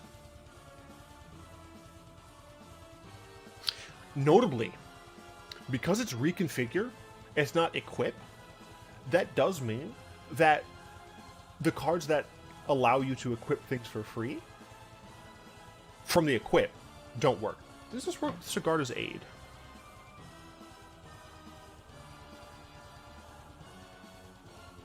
Whenever an equipment enters the battlefield under your control, you may attach it. And then what exactly does this say? While attached, this isn't a creature. So I think this works. I think rules as written, this should work. You're talking about the fake form of standard, of course. Does work with reconfigure. Okay, so that is a thing. We obviously don't have it on Arena, because we don't have Eldritch Moon yet, because Wizards fucking hates us. I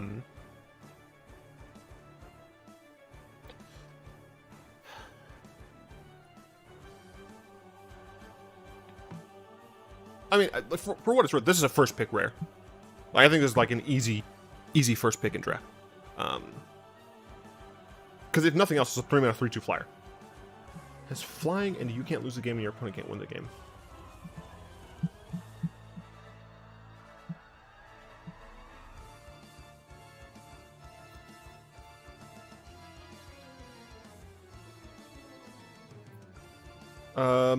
But those cards often say equipment you control have equip 0, so they get the ability in addition to reconfigure. I think that's true. I don't think Pure Seal does. Oh no, yeah, it is equip 0. Okay, I need a normal equipment. Let's go with Weaver. Can I have something that explains equipment equip cost, please? Bruenor does not.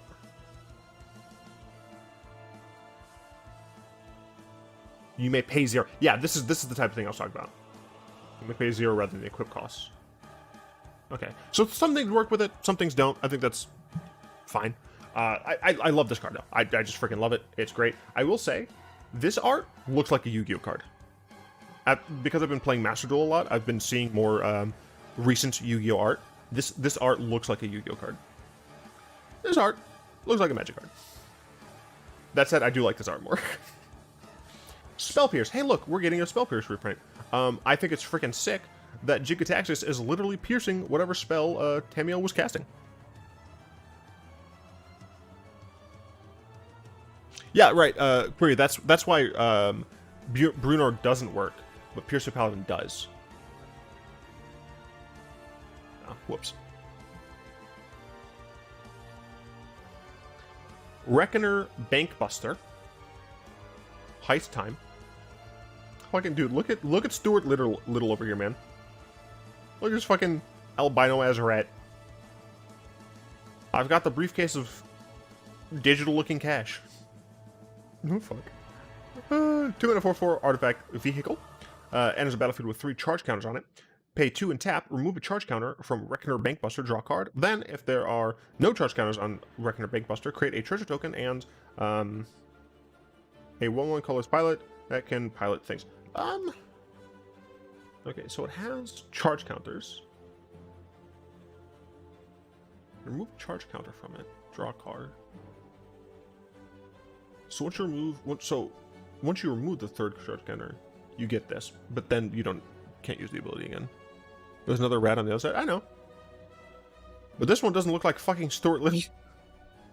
This is Stuart Little when he hangs out with the wrong crowd.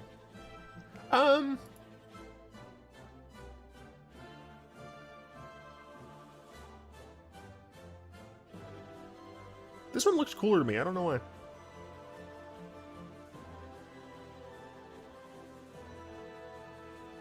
That said, do I like this card? Yeah. I mean, like, you get to draw. Like, I mean, this is actually just like a good artifact. Isn't this just like a good artifact without the pilot escapes with the money? Oh, that does make sense. But no, I feel like this card is just like good without even like considering the vehicle aspect, right? Like, you pay 2 mana, you draw a card, right? That essentially is what you do with Maze Mind Tome. You don't get the Scry ability, but it is also a vehicle for what it's worth. So you get to draw 3 cards with it, and then you make a treasure token and a 1/1 creature. I feel like this is just a generally good card. It's not going to be applicable in all situations, but I do like it. Sleepy Moth Fly Guy. I don't know what this card actually is called, but hilarious. Seven mana. Jesus. Enchantment creature, Human Samurai. This spell costs 1 less to cast for each enchantment you control. It has affinity for enchantments. Flying, 4/4. Probably going to be really strong in Sealed? If you open good enchantments? Maybe? I don't know. Samurai Blessed by the Sky. Gotcha. Samurai Suado? Pelo Su. Sei. I don't know how to pronounce it. Good limited, but yeah, I think it's a limited card. Nashi Moon Sage's Scion. I believe this is the adopted son? The adopted child of Cameo. 3 mana, 3/2 legendary creature rat ninja mythic. Ninjutsu 4. Whenever Nashi Moon Sage's Scion deals combat damage to a player, exile the top card of each player's library. Until end of turn, you may play one of those cards. If you cast a spell this way, pay life equal to its mana value rather than paying its mana cost. This card seems fucking good. 3 mana, 3/2. That has a Thief of Sanity-esque effect. Awesome. You can play the card.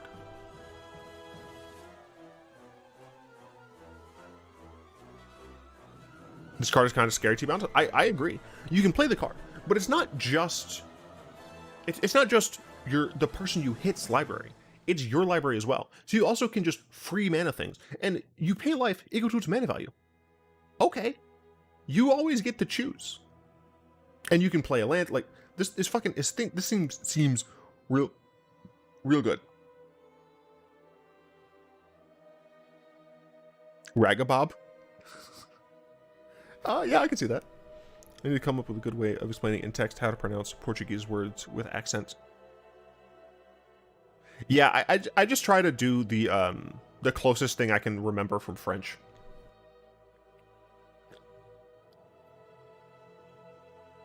I think French and Italian are more closely related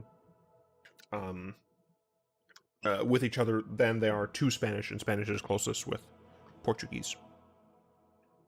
Probably fun as a commander. But you can't use ninjutsu. There's only one ninja with commander ninjutsu, which is unfortunate, but you know, it's whatevs. You know, this card's sick. Very cool. Doge. Network Disruptor. 1 mana, 1/1 Moonfuk Rogue. Flying. Notably a rogue, not a ninja. Notable. Flying, when it enters the battlefield, tap target permanent. Okay. Limited artifact. Saiba Trespassers. I don't know what Saiba means in this situation. I assume it's Saiba, and it sounds like cyber, but I'm not gonna go on a limb because that has a different pronunciation because of the accent aigu, and it's not like the French ron. What the fuck is a ron? I know that as an accent aigu.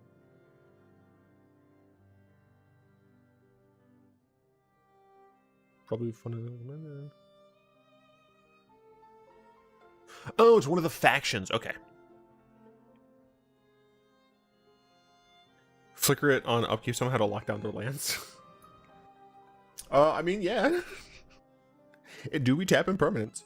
5 mana, 3/5 artifact creature, Moonfolk Rogue. Channel for discard it, tap up to 2 target creatures you don't control. Those creatures don't untap during their control's next untap step. Again, like this is a pretty decent limited card here. You got a 5 mana 3/5 if you get to that point and you need it, or you can just like freeze 2 things. And again, it's instant speed, so you can do that shit on their turn, attack, then they don't untap. It's great. I cannot believe that they printed an Omaiwomo Shindaru.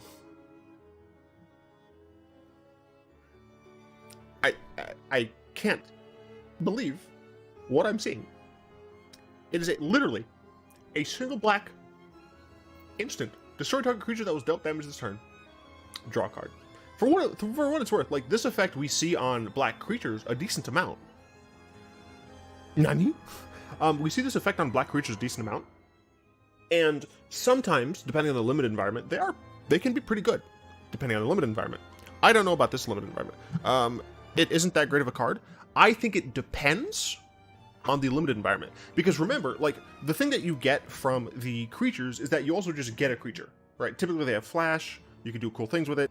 But in this situation, right, it's, you get a chance to draw a card. I do wish that this card was worded differently. I think that if it said destroy target creature, if it was dealt damage this turn, I would prefer that, because then you can still target a creature, even if it hasn't been dealt damage, right? Then you can just use this to cycle, but, you know, maybe Wizards just didn't want that to be the thing, right? And that's, you know, fine, whatever. But I fucking love this.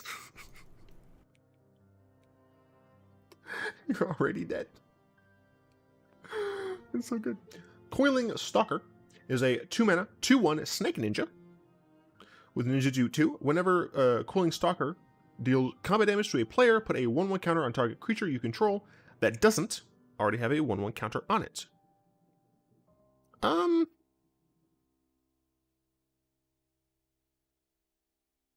It seems fine. You do limit the 1/1 counter possibilities, but I think it's fine, probably. Yeah, it's probably fine. And only fine. All the comments for You Are Already Dead on the spoiler sites were Nani. Of course they were.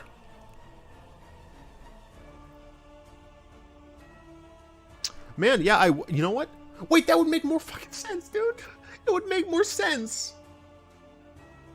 It's a fucking snake ninja, man. It's a snake. The things that are known for fucking poison. Why is it that this ninja, who's a stalker, aka assassin, is buffing your squad instead of putting a -1? Like, the thing is, right? This is not even in red-black, so it's not like I could play it in my Scorpion God deck. But the fact that this goddamn card,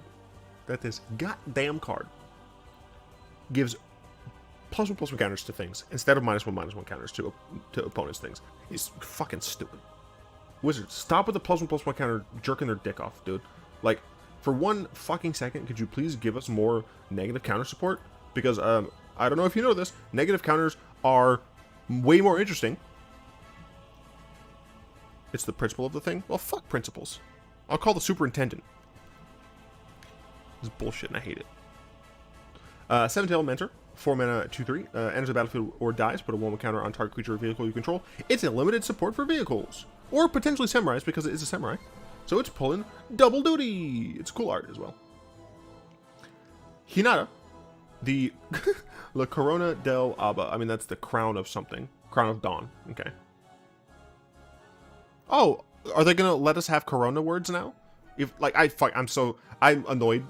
I mean, I don't play the Godzilla cards, but I'm annoyed that one of the Godzilla cards like had its name changed because the fucking coronavirus. That's so stupid.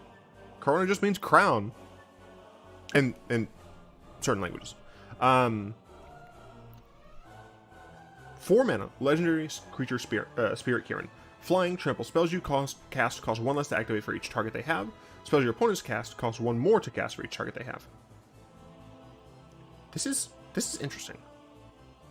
Spells you cast cost 1 less to cast for each target they have. Also, this is a Naruto character.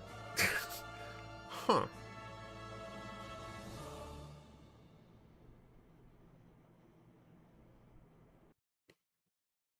Look up Reality Spasm. Okay.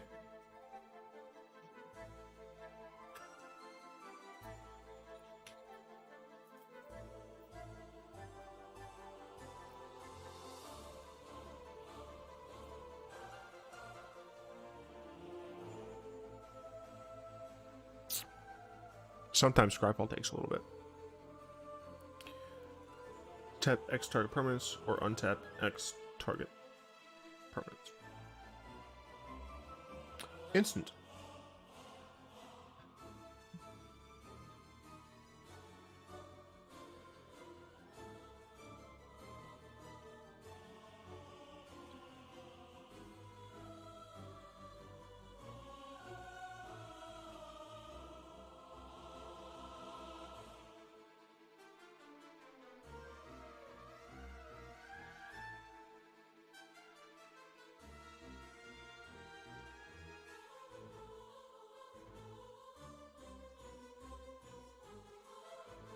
This is fucky wucky. What the fuck? I mean, there's also, what, Comet Storm? Oh no, this is Multi-Kicker. Icy Blast.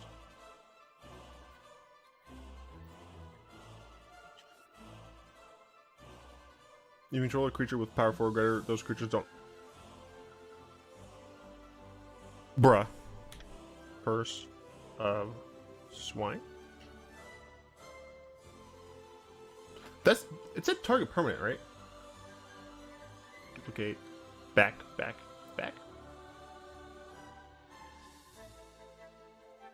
Just target each target that they have. Just each target that they have. Holy shit. Wait. Just wait 1 fucking second. Wait 1 fucking second. I think the Ćeran only works for spells that state a specific amount of targets. Nope.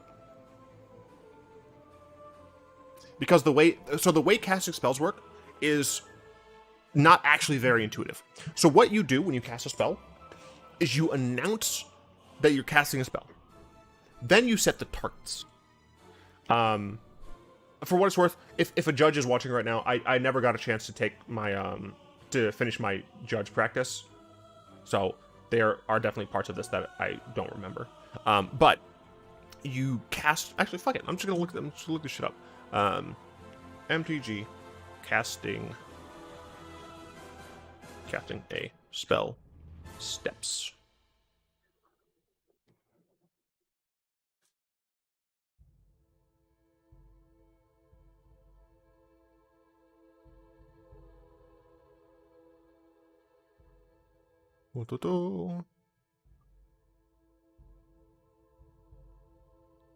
Okay, here we go.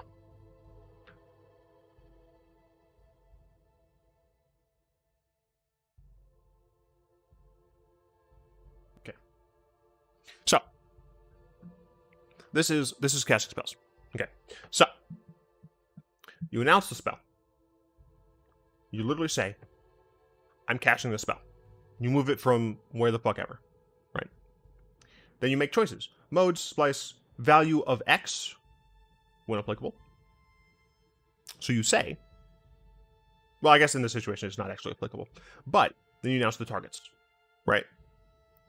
So if you're gonna be like, I'm choosing the value of X to be fucking 7, whatever, I'm then targeting those 7 things. You're targeting 7 things, right? So we haven't gotten to the cost yet. We haven't gotten to that at all yet. Then we go how to divide if there's something that needs to be dividing, like damage. Then we determine the cost, right? So then we have any alternate cost, add cost, then subtract decreases. So we now have a spell X equals 7, we have 7 targets, right? The Ćeran is saying, you have 7 targets. That spell costs 7 less.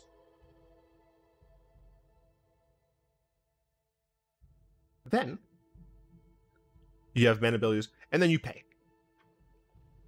So you don't have, like, this card, rules as written there, this card absolutely works with X like this. And it's fucking sick! Distortion Wake.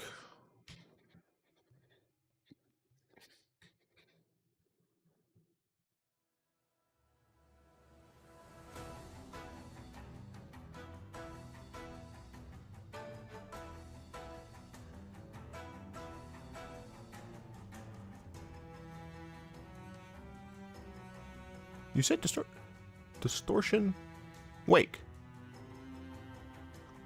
Distortion wake.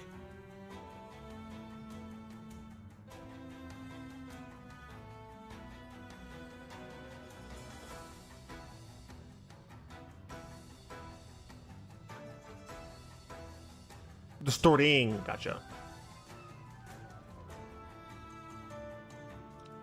Return X target. Yo, this is fucked. This is fucked, dude. For 3 blue, you get to bounce everyone's shit. That is just... I don't have a Jeskai deck right now. I had it at Ruhan, but then I was like, there's no reason for me really to play blue. I really want to be playing green, but I already have a white, green, red deck.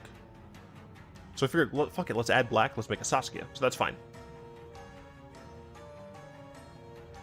So Sublime Epiphany gets cheaper for each mode you pick 2. Yep. For each of the modes that target, yep. Sublime. Yep. Target spell, target activate ability, target non-permanent, target creature you control, target player. So if you use all 5 of these, this costs, well, it'll only ever cost, if you use these, it'll cost 2, which is fucking stupid. Magnum Opus, yep. I'm gonna go ahead and make this deck, because this seems fucking stupid. I love it. Query, it's target that you choose.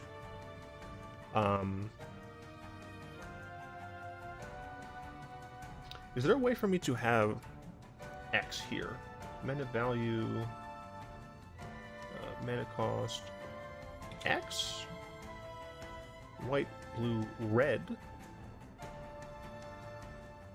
target. That, nope, not type 1.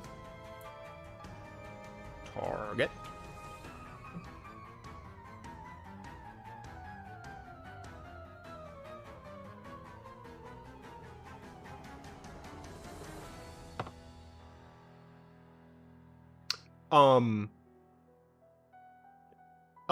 Aurelius Fury deals X damage divided as you choose among any number of target creatures and or players.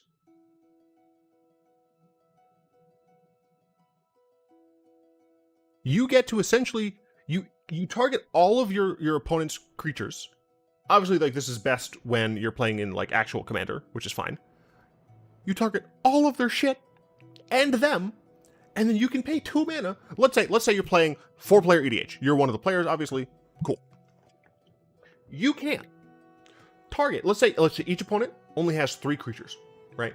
Then, so that's 9, plus the additional 3, that's 12, right? You can choose X equals 12 to deal 12 damage to each of your opponent's creatures. They only have 3, that's not a lot. And 12 damage to their fucking face at instant speed for only 2 mana. I know, look, I know we're spending a lot of time on this one legendary creature, but this creature is sick. Dude, if your opponent's playing Snowlands, fuck them.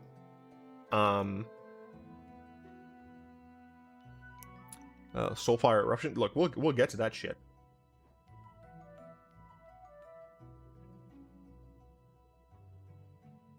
I'm looking for more things that is a dark creature and each other creature that shares a color with it. That's not very good.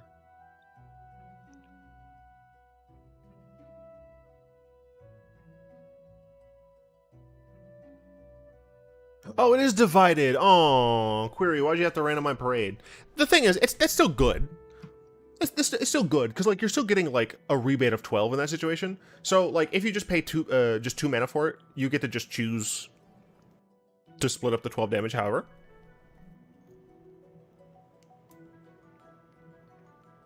well, you can also just pay more mana and do damage. Look, shut up. It's still good. Fuck you.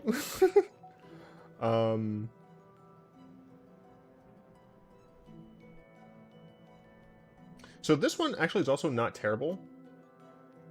Because now instead of paying double X, you're only paying a single X. But I guess by force is just better. You're just paying red. Like, you're Vandal Blasting.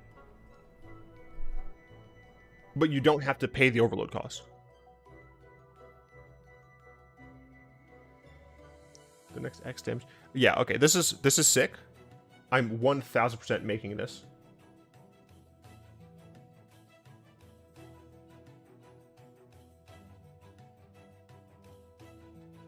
I guess Comet Storm does still work.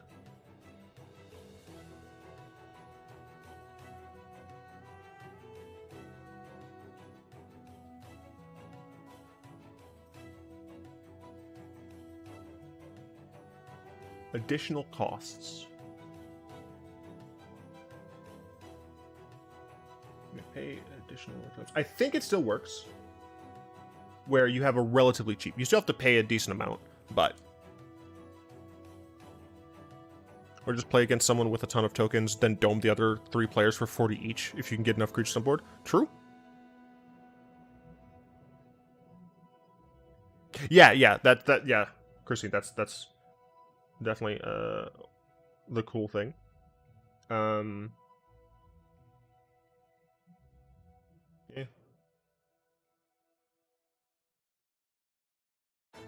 So I guess this is not great, but it does become better to each of up to X targets.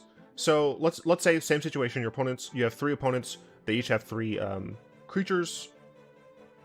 Yeah, let's just not put anything else to this. So that's 12 total. So in order to do that, in order to do what Comet Storm when we can Fireball. Oh, we haven't gotten to Fireball just yet. Deal X damage to any number of targets, where X is the number of targets plus whatever you want to pay. Yeah. So that would usually be fucking 36, 37 total mana, but you take off an entire 12. So it would be 20. Okay. I guess okay.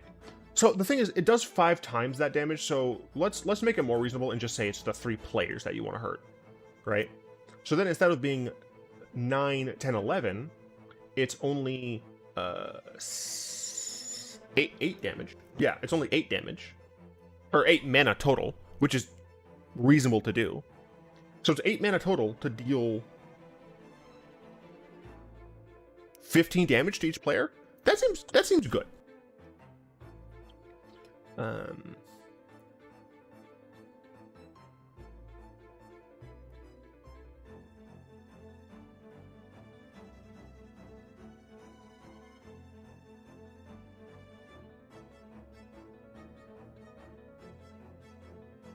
Dude, Disorder in the Court?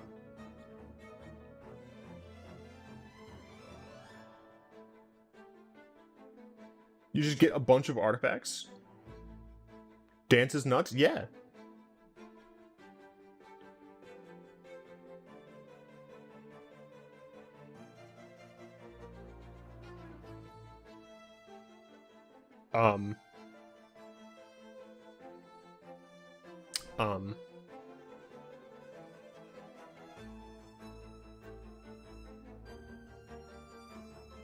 You could just, once again, in that situation where you have 3 opponents each with 3 creatures, you can just choose X equals 9. You choose who needs mass manipulation? I mean, obviously mass manipulation is still gonna be sweet, but yeah, who needs it when you have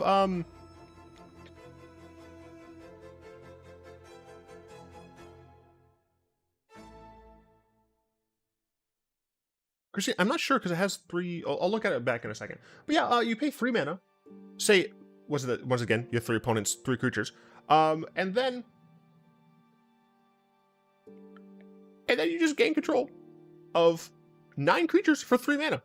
That's fucking nuts. At instant speed. Oh, that's fucked. But yeah, no, I think because it has 3x, so like it's always, you're only ever gonna lose 1x in price.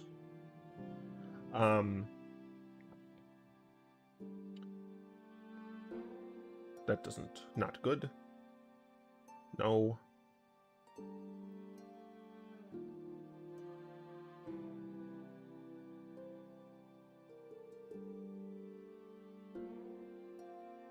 Explosion, no. This might be good. No. No, this only can target 2 things. Okay, Fable deals X damage divided evenly rounded down among any number of target creatures and or players. Cause 1 more to cast for each target beyond the first.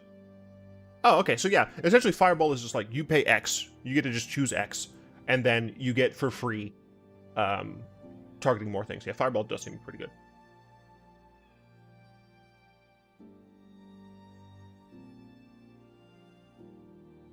Then you got friggin' Geared Belligerents, also quite fine. It is divided, but still.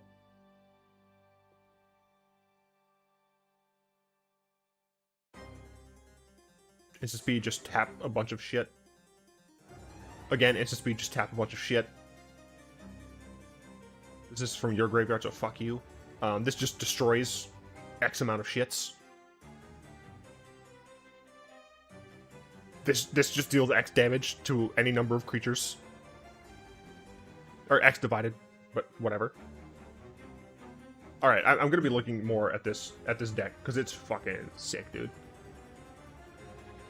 This is awesome. This is awesome. I gotta make this before my friends do. Because this seems like some shit one of my friends would do. Oh, this is fucking awesome, dude. Heir of the Ancient Fang. 3 mana.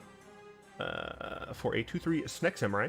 Heir of the Ancient Fang enters the battlefield with a +1/+1 counter on it if you control a modified creature. Good limited card where if you have a modified creature, you'll get a second modified creature.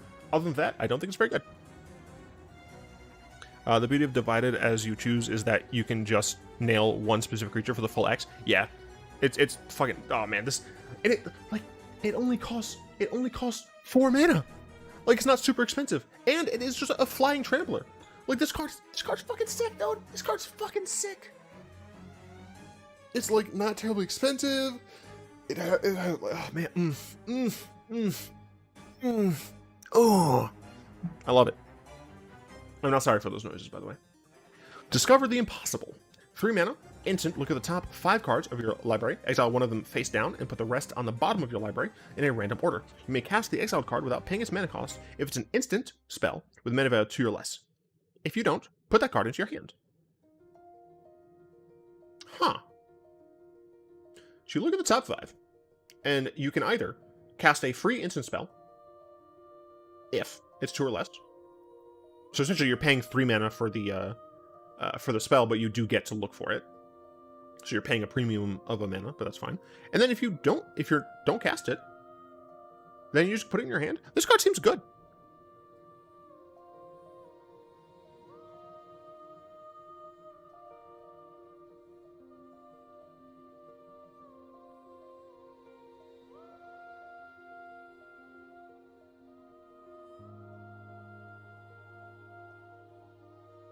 This card seems good. Maybe not like super good, like not something that everybody's gonna love, but it's good. Let's go here. Let's refresh, see if we have anything new. We don't have anything new on here. We absolutely have new things over here, though. Jesus Christ. Okay. Okay. There we go.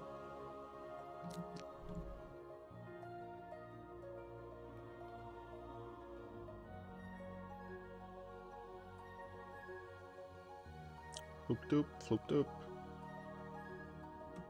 Okay, we've seen all those, we've seen this. Have not seen these.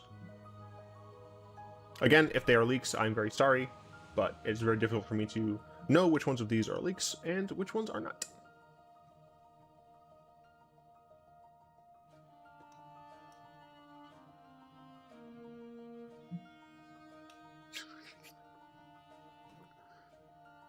Alright. Okuba Ambusher. We got a 4 mana. Free 2 Rat Ninja. With lifelink and ninjutsu 1 black. This is a common ninja. And it's very obvious that it's a common ninja. Yeah. Yeah. Moonsnare Adept is a human ninja. Interesting. For 4 mana, that is a 2/2 with ninjutsu 3. When it enters the battlefield, it returns up to 1 target creature to its owner's hands. So you can bounce your own ninjas, which is cool, so that you can reuse your ninjutsu, which is, again, cool. Or you can bounce... So let's say you attack with 2 creatures, right?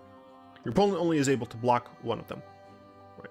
So your unblocked creature, you ninjutsu this into the unblocked creature, and then you can bounce the creature that blocks your opponent, or that was blocked by your opponent.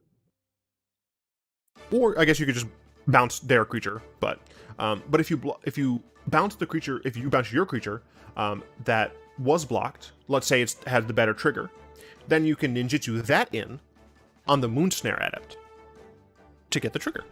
It's cool. Do I want to make a ninja deck? It would need to be blue, black, and something else.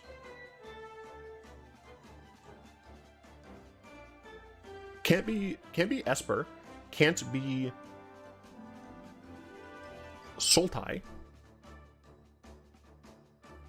So it would have to be Grixis? I mean, technically I have a Bolus deck, though. I might not be able to make a ninja deck. And EDH. Shiga, Okuba Gang Leader. 1 white black for a rat pilot. 4/3. Seems really decent value. Beginning of combat during your turn, return target vehicle card from your graveyard onto the battlefield. It gains haste, returning to its owner's hand at the beginning of your next end step. This card seems good. I'd say green for the extra mana assistance. I have a Muldrotha deck, so I can't do green. This card seems fucking good. We have combat during your turn. Return target vehicle card from your graveyard onto the battlefield. It gains haste. Then you can tap this to pilot it, and it has 4 fucking power, so it can pilot a lot.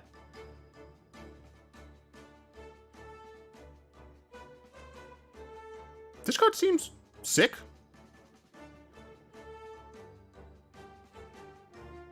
Yo, you can also, like, you can run, like, discard-based removal, so you can discard your expensive vehicles to put them into your graveyard to get back with this, then you crew them, attack with it.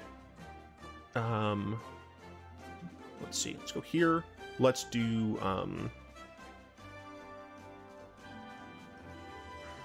guess we'll just do typeline, text line, crew, whatever, I'll just look at all of them. Crew 4, crew 3, no, how much is sorted by mana value? Descending. Crew 4. So you discard Parhelion, then you bring it back, crew it with your rat, get 2 4/4 angels, and dome your opponent for 5. You can get this. It has menace. You can get this. Oh no, this is crew 5. Never mind. If you have any crew tokens, you can get this. This can deal 6 total damage because it's only crew 3.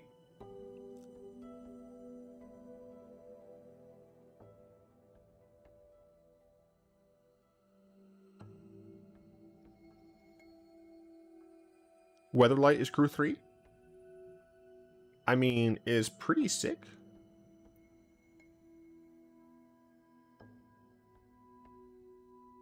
Alright, so Rat Lord is definitely going to be a really awesome Colossal Plow. Yes, you could run that. Is definitely going to be a cool Historic Brawl deck to play with. No, this is fucking awesome. This is cool. You just play like a lot of good cards that at additional cast require you to discard. Like you're essentially playing Reanimator. This card's cool. And because okay, here's the thing, right? Because it's at the beginning of combat during your turn, it means that you could just like turn 1, do whatever, right? You could even just like freaking discard a card to make your opponent do some dumb shit. I don't know. I don't know. All right. You can also just like play self-mill, like Selfless Savior, maybe. Or not, oh, sorry. Stitched Supplier. Turn 2, you play Removal Spell. You know, you play, what is the name of that card? What is the name of that card? Not Bone Shards, but the other one. You discard a card, just destroy their mana ramp creature. In turn 3, you play this, you get back your best vehicle, you hit him with it, it's back in your hand to discard later.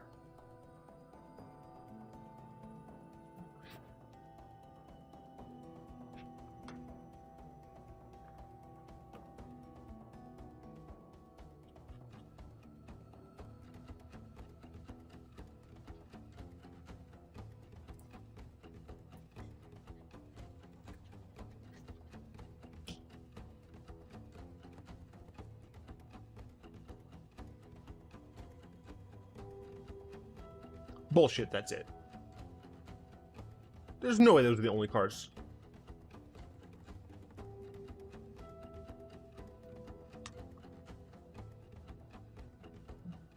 I'm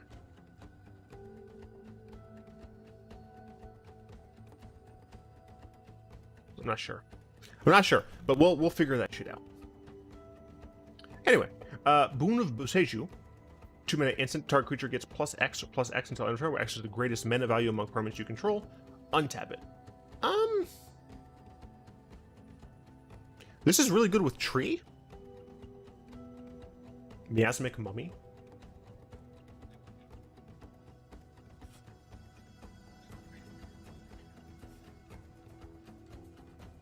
Oh, yeah, I mean, that works. There's definitely one of them ones that work. This works nicely with Tree, hilariously. With, Great Henge. Other than that, meh. Goshintai of Boundless Vigor. Alright, what are you? 2 mana for a 1/1 Trample Shrine. At the beginning of your end step, you may pay 1 if you do put a 1/1 counter on target shrine for each shrine you control. Okay. Also with Marin. Marwyn, not Marin, yeah.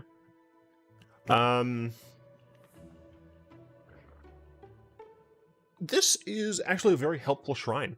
The fact that it costs only 2 is great. So like, let's say on turn 2 you play some mana fixing or whatever. Turn 3 you play this. End of your turn, you pay 1, you make this a 2/2. It's not the best, but sure.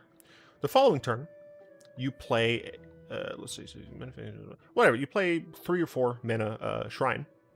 Then you get 2 counters on this. It's now a 4/4? Yeah. I think this card's very helpful. It makes your other shrines less likely to just die to random shit. I appreciate how these new shrines are uncommon. Yeah. Wait, no, all of them have been, right? They've all been uncommon. Obviously, except for the 5-color shrine. I'm pretty sure they've all been uncommon. Yeah. Uncommon. Preventing your shrines to be killed. Exactly. Tales of Master Seshiro. Okay. Here's the thing. They show him with legs. 5 mana Chemisaka. 1 and 2, put a 1/1 counter on target creature or vehicle you control. It gains Vigilance until end of turn. And the third, EO bounce that shit. It becomes a Vigilance haste creature. It's a common shrine. I don't know, maybe this one's fine. I don't know. It does make your creature bigger, and then it turns into a Vigilance Haste creature, which is nice. Shigeki Jukai Visionary. Legendary tournament creature, Snake Druid. 1 in green, tap. Return Shigeki to his own hand. Reveal the top 4 cards of your library. You may put a land among them onto the battlefield tapped. Put the rest in your graveyard. 2 mana, tap, return it. And it only costs 2 mana, so that's not terrible. Top 4 cards of your library. You may put a land from among them on the battlefield. Put the rest into your graveyard. You are also putting stuff into your graveyard, so that's also good. Then you can channel XX green green. Discard it. Return X target non-legendary cards from your graveyard to your hand. Interesting. Yeah, no, I like this. I like this card because it works so well with itself, you know? You play it, you know, it's a 1/3, whatever, it can block some things, who cares? But you can use its ability, get a land, which is cool, and then you can put stuff in your graveyard, and you get to get cards back from the graveyard from discarding it. That's cool. I can see this as a commander, to be honest. Yeah. Yeah, no, I definitely could. It's weird to me that he has trees growing out of him, but I guess it makes sense in the context. Orochi Merge Protector. Okay. 1 in a green, 1/1 Snake Druid. Tap, add green. As long as it is modified, it has tap, add green green. I guess you put a counter on this. It's probably fine.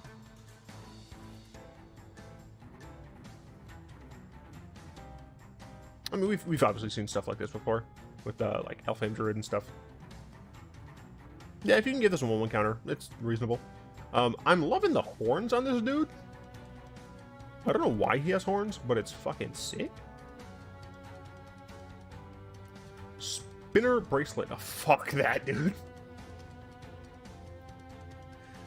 I don't have a fear of spiders. I actually like spiders for the most part.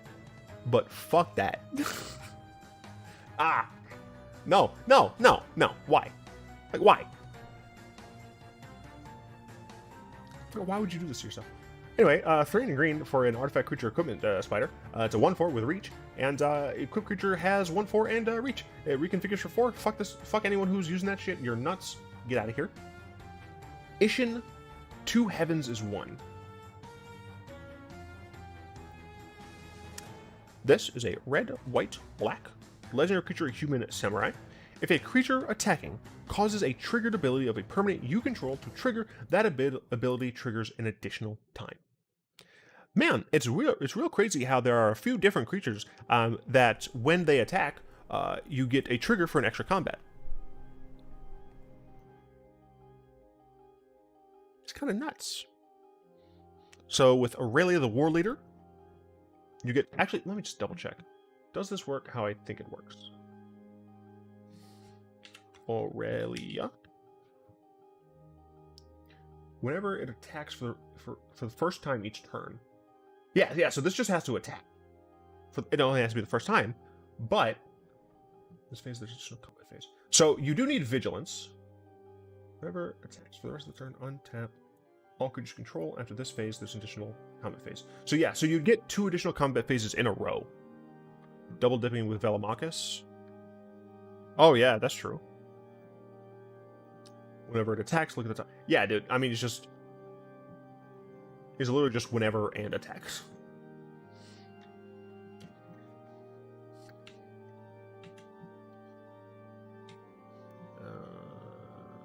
White, black, red. Decent amount of cards. Why the fuck are these 2 separate cards? That is, you know what? Fucking whatever. But yeah, no, I have so many different decks from Neo that I want to actually like make commander decks for. Right? I had Kalia, but then I got rid of Kalia because I just wasn't playing her very frequently, and I already had like 2 decks with dragons in them and a deck with a decent amount of angels in it. So it's like, I probably shouldn't have Kalia. And then Ishin comes along, and I'm like, yo, attack triggers? Don't mind if I do. This fucking is sick. This card is sick. It's cool. I love it. It's also just like a 3-mana 3/4, so it like can actually survive. Gen was another one that I considered doing, but I already had an enchantment deck, so I was like, whatever. Ishin is like perfect. I love it. You're making light pause? Nice. Okuba's Rescue. Is Okuba an entity? Return target creature or vehicle card from your graveyard to the battlefield, then put 2/1 counters on it if you control an artifact and an enchantment. This card is whatever. This is a meh, like, uncommon reanimation spell. A lot of dragons have attack triggers, that's true. Isn't there also that Fractured Self card?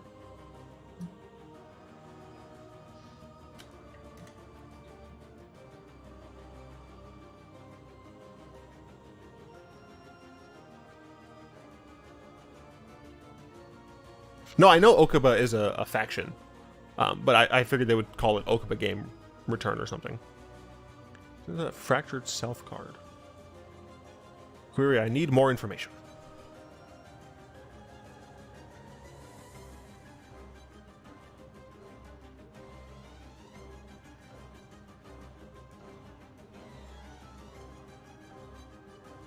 Blade of the Oni. 2 mana, 3/1, artifact, creature, equipment, demon. I love it. Mythic. Manache. Equipped creature has base power and toughness 5/5, and has Manache and is a black demon in addition to its other colors and types. So it's a 2 mana 3/1 with menace. Cool. Then is reconfigure 2 black to give the creature flying, or not flying, sorry, 5/5 menace.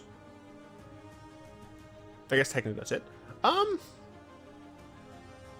So like on turn 3 or on turn 2, you can play this and you can attack pretty nicely. Mythic or Mistake Kappa. I'm not to this set, obviously, but so if we look at complexity, right? Already, this mechanic of having artifact creature equipments is absolutely higher on the complexity scale. Like this type of thing is very new, very different.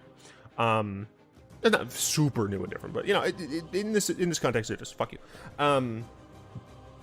Then it has Menace, which again does matter in terms of the board. It's a black equipment, so it does mean that you have some deck building restrictions. The creature has base power, toughness 5/5 as Menace. It modifies your creature's base power, so there's that. So complexity, I'd probably give this like obviously I'm just like looking at it right now, but complexity I think is kind of like probably a 4, to be honest. A pretty easy 4, I think. It's not like super complex, but I think there's enough complexity here. When it comes to splashiness, it's an equipment demon, so that is kind of cool. In terms of cost, not really there. You know, the size of the body when it does equip is quite good. 5/5 is like a little bit below the cusp, but still decent. Can't really windmill slam this. Can't really give a flavor nod or squareness nod. So in terms of splashiness, it's probably like low 3, high 2, low 3. I'd probably keep this at low 3. And then in terms of power level, obviously I don't know. I haven't gotten a chance to play with it. But it's if nothing else, like it's a 2 mana 3/1 with menace. That is a demon, so it works with like demon tribal. And then when you equip it to something, it's even better. So I'd probably give, like this card is nuts and limited. At rare and limited, this card would be stupid, especially because it's not a legendary creature. For power, I haven't gotten a chance to play it. We don't know how it's going to do in tournaments. I'm going to give it a 3, just for reasonableness. So that's what, 4, 3, and 3? That's real easy mythic territory. Easily mythic here. Not a mistake at all. Blade of Selves. Yeah, Blade of Selves works. Yeah, no, it's fucking yeah, there's a lot of shit for that deck. I'm super excited for it. Thirst for Knowledge is being reprinted. Pretty cool. Pretty cool. Did we have Thirst for Knowledge on Arena already? I don't remember. Regardless, cool, awesome, sweet. Knowledge is the universal currency of the multiverse. It is power, it is freedom, it is possibility itself. Alright, Tezzeret. Have fun ruining the multiverse with the Phyrexians. Raito Sentinel. 3 mana artifact creature construct. As defender, when it enters the battlefield, target player mills 3 cards. Then 3 mana, put target card from a graveyard on the bottom of its owner's library. One, this is Graveyard Hate for Arcades decks. But also, it's just generally a cool card. Yeah, this is interesting. It's very cool. I don't know all the applications for it, but I like it. Reinforced Ronin. My man's has a giant metal arm on his back. Artifact creature. Red mana. Single red mana. Artifact creature, human samurai. Haste. I'm suspecting a downside. At the beginning of your end step, return it to your hand. Okay. It does only cost red, though. And it has haste. And then you can channel to pay 2, discard it to draw a card. So once you get later in the game, when, like, it's no longer cutting it, or, like, you just need a burn spell, you can channel it? This card seems really good. Does Power Word Kill even see play in Historic? No.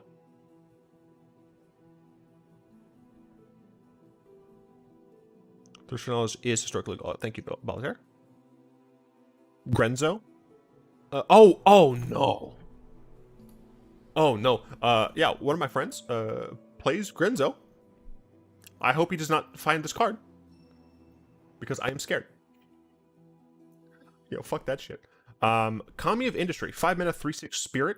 Yo, I'm loving the ape spirit here that has a furnace in its stomach. Pretty cool. When it enters the battlefield, return target artifact card with mana value 3 or less from your graveyard to the battlefield. It gains haste, sacrifice at the beginning of the next end step. That's cool. It takes flavor text is great. It takes many arms to arm an army. I love it. Whoever wrote that flavor text, golf clap.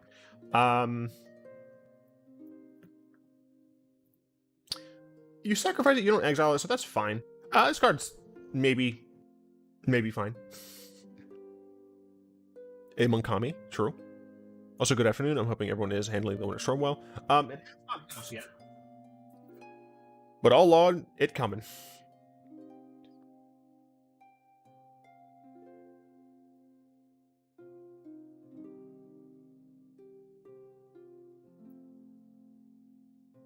Then we get Acquisition Octopus. Love it. Hilarious. 3 mana, 2/2. Equipment Octopus. When it or equipped creature deals combat damage to a player, draw a card. It's an Ophidian, and it can make one of your creatures Ophidians. Very cool. Reconfigure only costs 2. Good card is good. Mostly limited, but still. Card engine with Ichor Wellspring might be too cute. No, fuck that. No, that's awesome.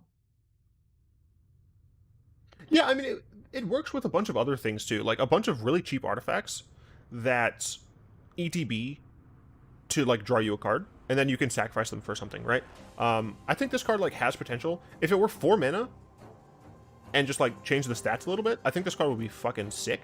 As it is, I think it's best in probably a Brawl deck that uses a lot of artifacts with 3 value or less.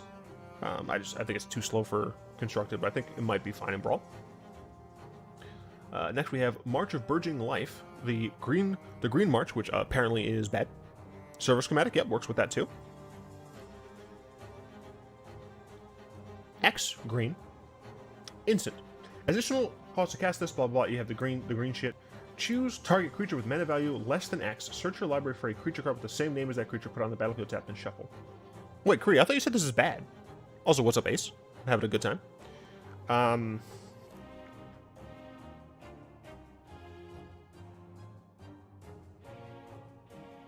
It's not even a green creature card?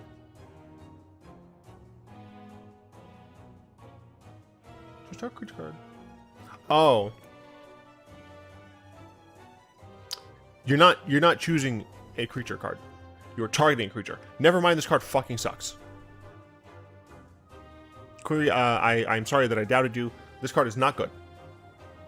I thought you said the green one was bad. Maybe it wasn't you. No, this card is bad. You have to choose a creature that you already have.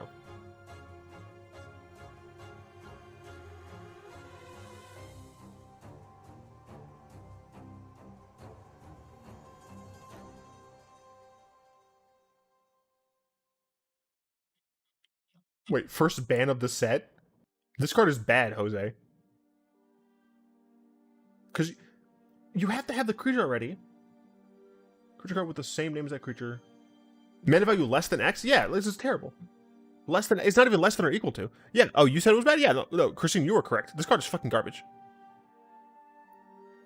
This card is trash. You have to have the creature. Shark creature with mana value. Yeah, fuck it, this card's so bad.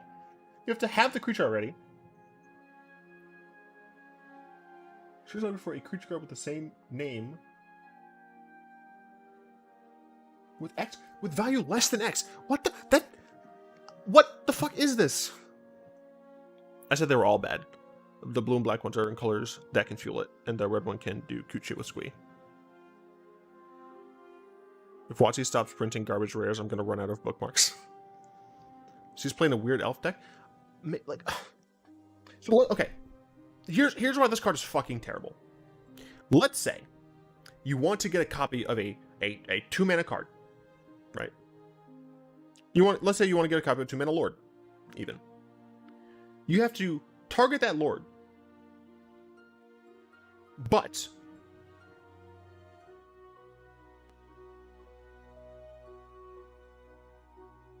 I mean, I guess. But the thing is, right? Search level for a creature card with the same name. Yeah, like this card's terrible. Less than X would be fine if you didn't have to choose a creature. Yeah, but because I'm trying to get a copy of my 2-drop, I have to have X equals 3. So I have to pay 4 mana. I have to pay 4 mana to grab a creature that cost me 2, and I already have it on the field. This card's garbage.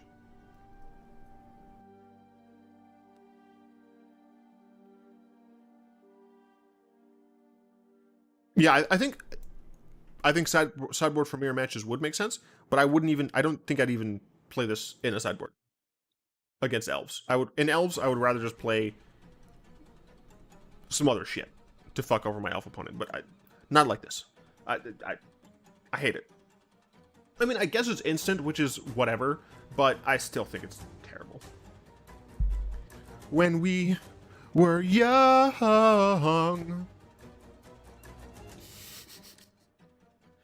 Is it there in your heartache? Waiting on some beautiful girl to save you. Wait, beautiful boy? I don't remember. To save you from your old ways.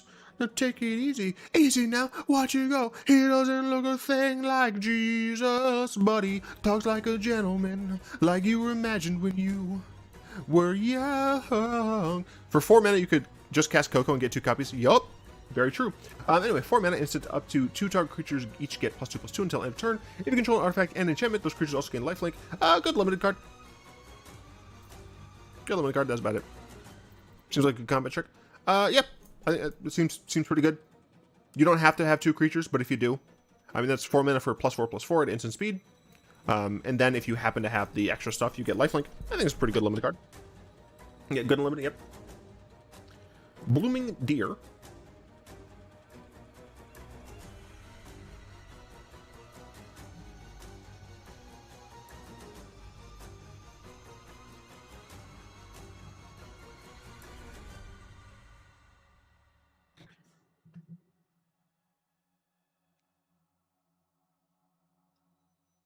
We technically only have elk cards.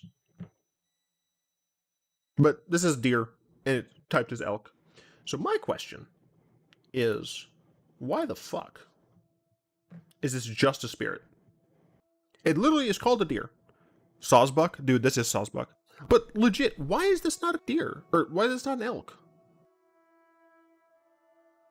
I don't understand why this card's not an elk. Anyway, 5 mana, 4/4, only spirit. With reach. When it enters the battlefield, what the fuck does that have a reach? Because of its antlers? Oko says it's an elk. Hilarious. When it enters the battlefield, look at the top 5 cards of your library, reveal a creature or enchantment card from among them, and put it into your hand. Put the rest in the bottom of your library in random order. If you didn't put a card into your hand this way, gain 4. This card's bad. It's probably fine and limited. Because you can get, essentially it's like 5 mana reach draw card. But Sawsbuck is at you. But this fucking why? That's a bomb in limited. Yeah, no, I think this thing is good in limited. But fucking, why is it not an elk? Have a great rest of your stream. Thanks, Christine. Have a good one.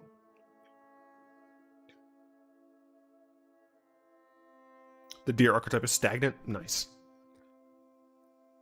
What the fuck? That's weird. Fucking, how do I say this? Kura? The Boundless Sky? Free green for a 4/4 flying Death Touch Dragon Spirit. Okay. Death Touch, I think, starts to be obsolete around 5 mana, so I think 4 mana with Death Touch is, it's like on that line. When it dies, choose 1. Search your library for up to 3 land cards, reveal them, put them in your hand, then shuffle. Okay. Create an XX green spirit creature token where X is the number of lands you control. Kura. Where's the emphasis? What syllable do I need to put the emphasis on?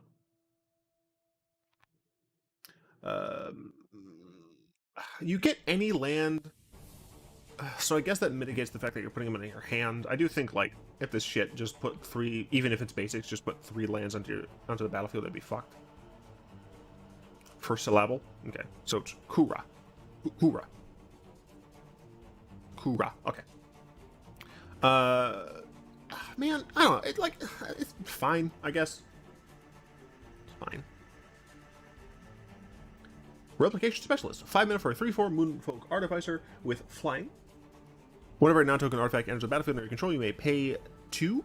If you do, create a token that's a copy of that artifact.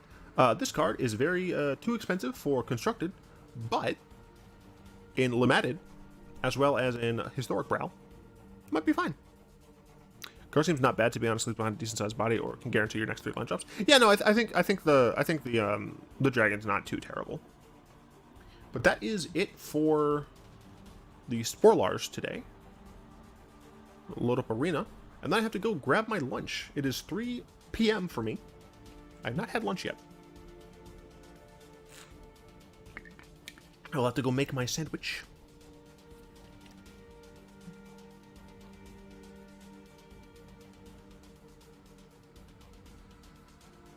Ah, lovely. It's not responding.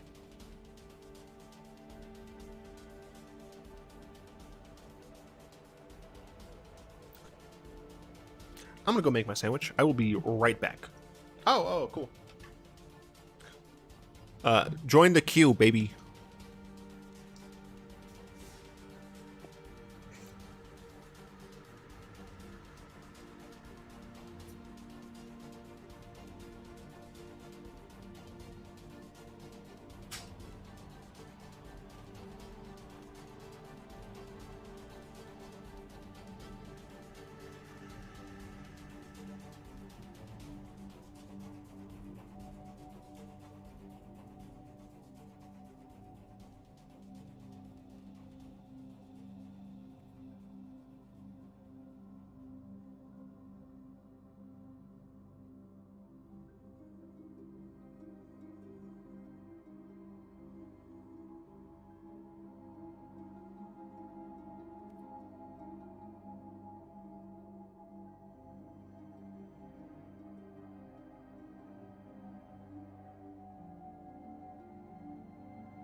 it took me a little.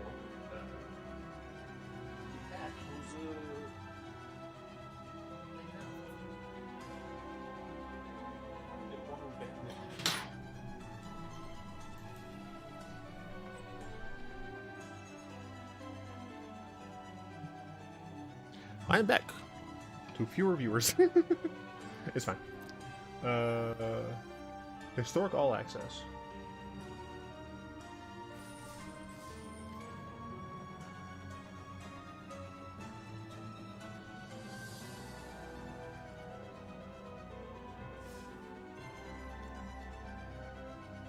I'm just gonna go ahead and play Land Destruction.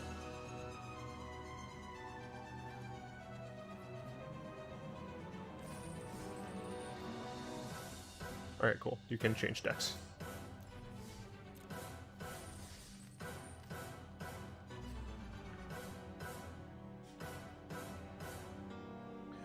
How are you doing?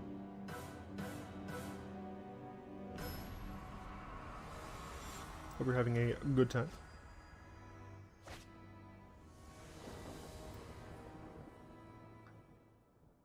Just finished the other spoiler video. I will need to come back to the stream to watch the other part. Cool, cool. Sure. Oh yeah, I got a comment on the land destruction video. It was like, you should use,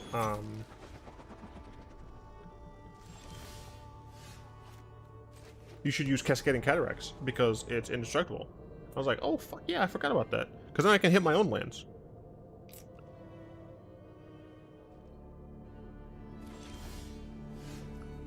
That's interesting.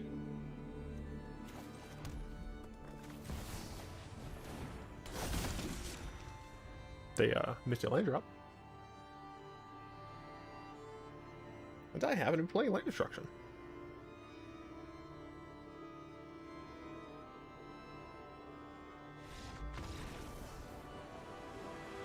I did a video on it at some point. Well, here's the thing. I don't remember shit.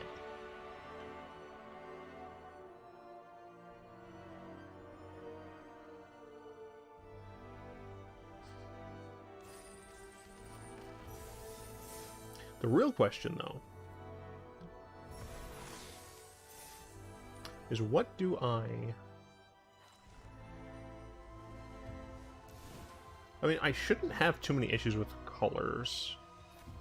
So I think we just do that.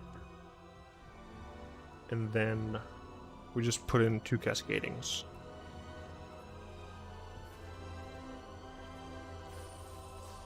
Then I can blow up my own lands.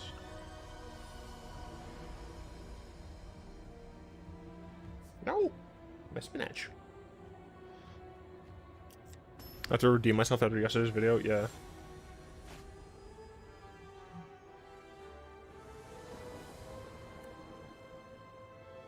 Oh.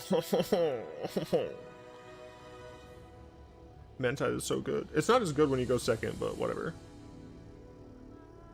I'm still absolutely going to shock myself to hold up Mantide.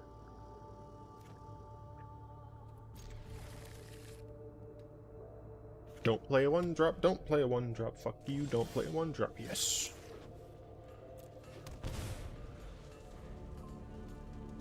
Oops. You fool. You fell directly into my trap card.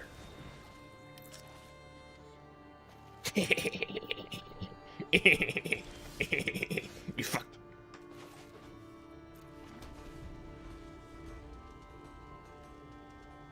Then we play Archon. Oh my god, they missed a land drop. Okay, we don't actually play Archon. We play Avid Mind Sensor, end of turn here. Then we absolutely blow up one of our own lands. But we use our Porter. Esper Sentinel.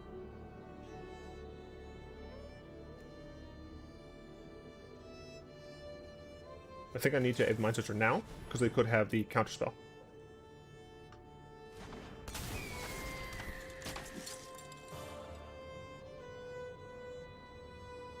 Good of a Metallic Rebuke.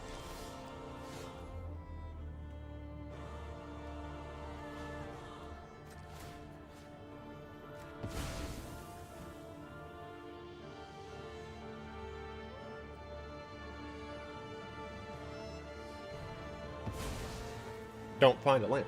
Don't find the land. Don't find the land. Don't find the land. Get fucked.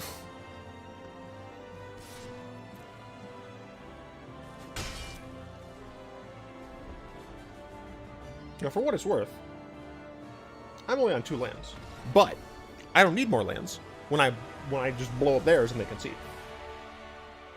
Hell yeah. But banana bread at fucking work, dude? Hell yeah. Skunks, dude? Hell no. Working a lot for not a lot of pay? Hell no. But banana bread at fucking work, dude? Hell yeah.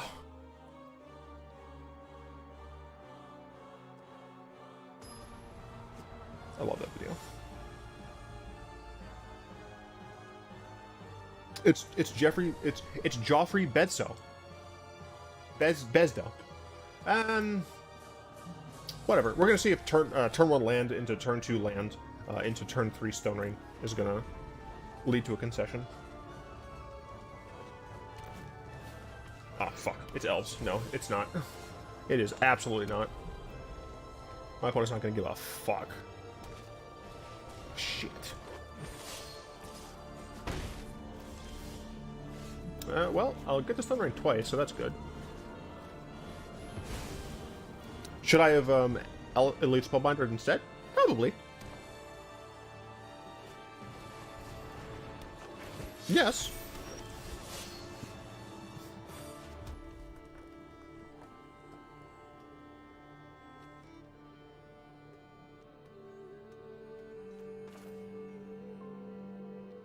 I'm gonna play the Tyrant. Dude, the Tyrant nerf was so unjustified in Historic. It was bullshit. It's not true, I did not hit her. I did not. Fuck. Yeah, I can't beat elves. Can't beat elves. So I'm not even gonna waste my time. I'm not gonna waste my time. Become another something. Tragedy?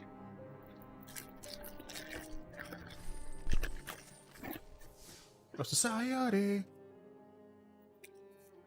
Yeah, dude, elves, real good at not giving a hell about death and taxes to begin with. Add LD into it, it doesn't help. Teferi was hilariously over-nerfed. What are you complaining about Tyrant for? The 3-mana Teferi? The Teferi that wasn't even playable? You're complaining that it was nerfed? For shame. We got turn 1, turn 2 is nothing. Turn 3? Blow up, maybe? Blow up, maybe?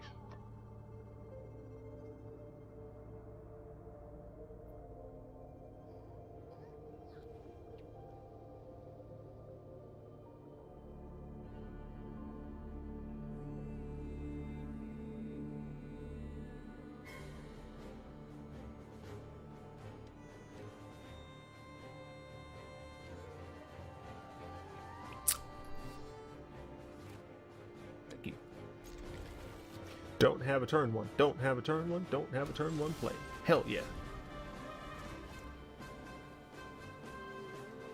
Have a turn 2 and get fucked with it. Have a turn 2 and get fucked with it. You get to draw no cards.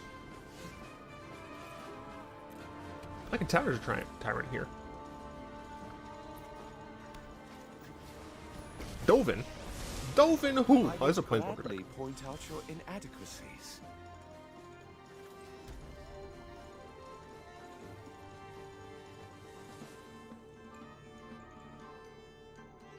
I think I need a Spellbinder here. They double nerf him. I think he is fair and balanced now. You just let me know if you're up for round 2.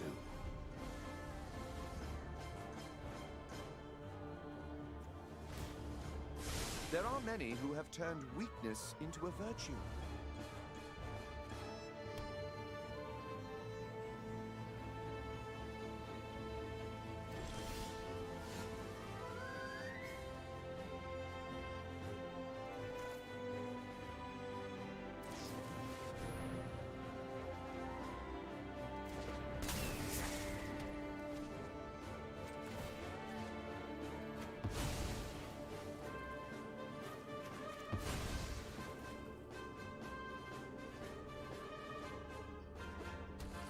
Shit.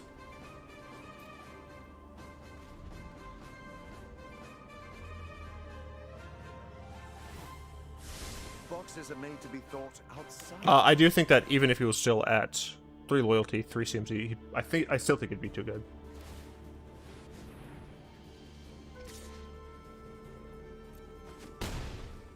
Actually, if he just attacked me here. I actually didn't expect that.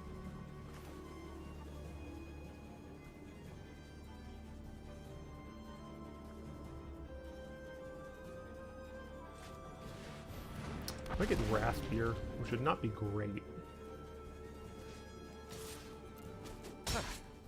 You're not entirely incompetent.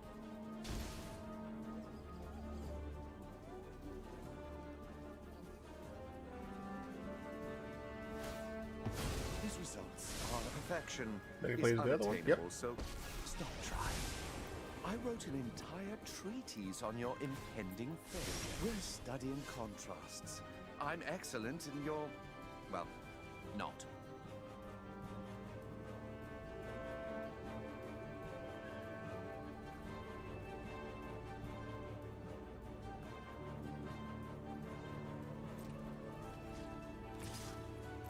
For me to slip up is rare. I'm hoping I draw an untapped land here.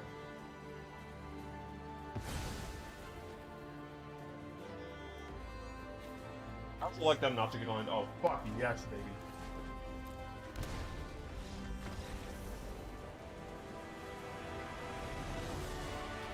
baby. LD and Texas doesn't give a fuck what you think.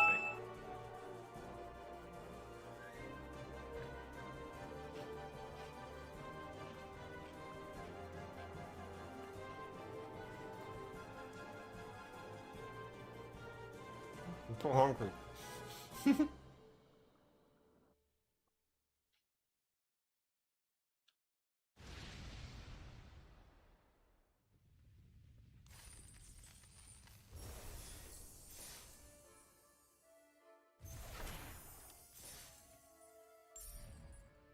What's in the shop?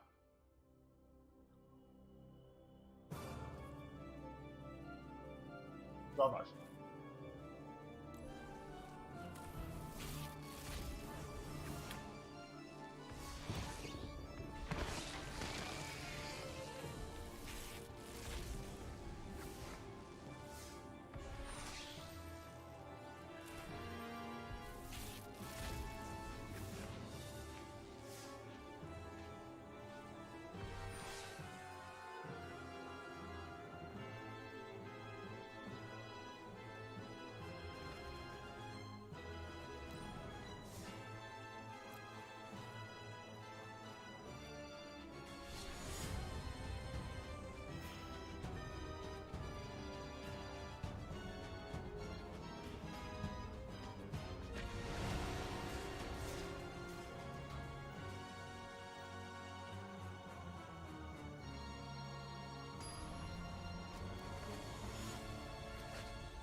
Gain your shitty life. You will die all the same.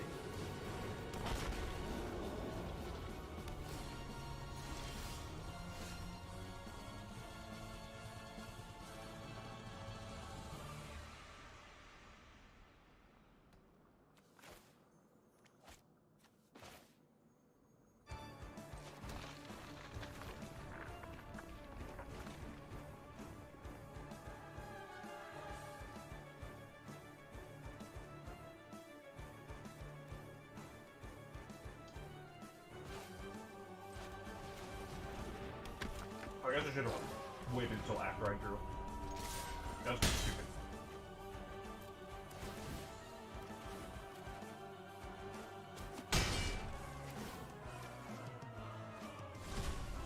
That's what I did.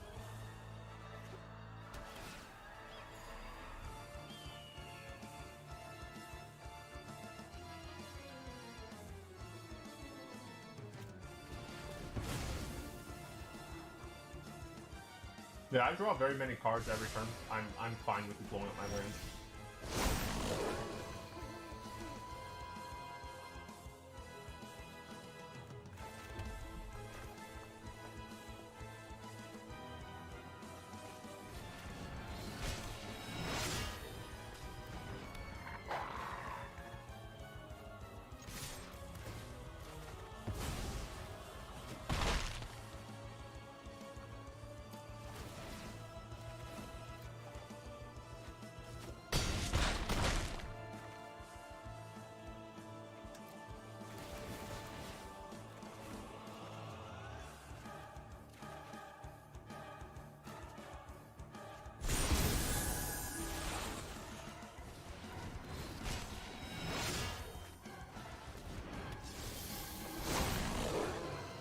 The fact that this isn't red on the backside is stupid. Wait, it says it's red on the backside.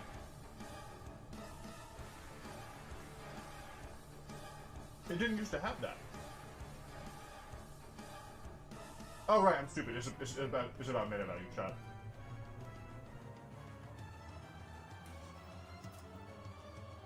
Also, werewolves go Burt.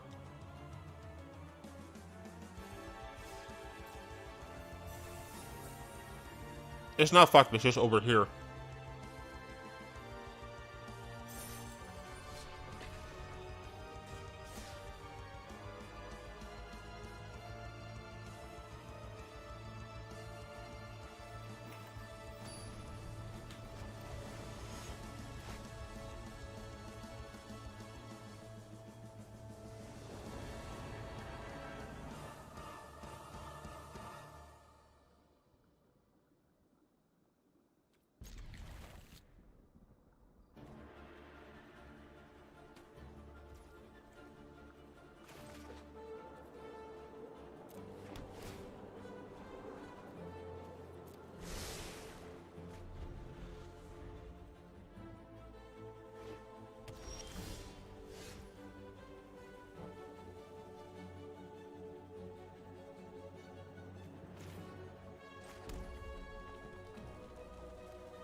Get a land.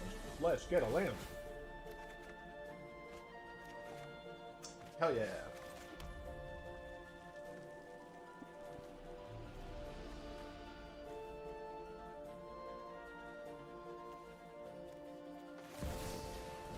I don't think I need higher in this deck.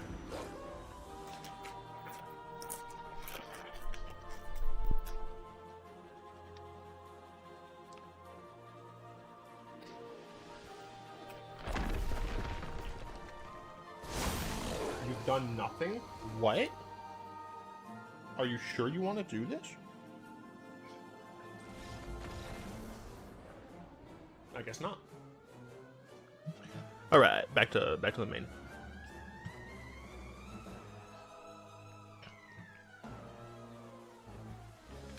Alrighty, step right up, step right up. Fuck. I don't remember who's actually next. Gotta go back to Nightbot.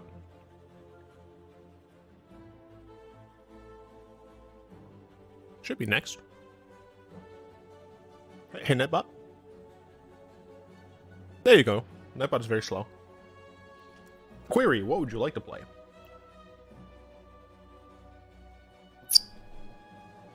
Live and let die.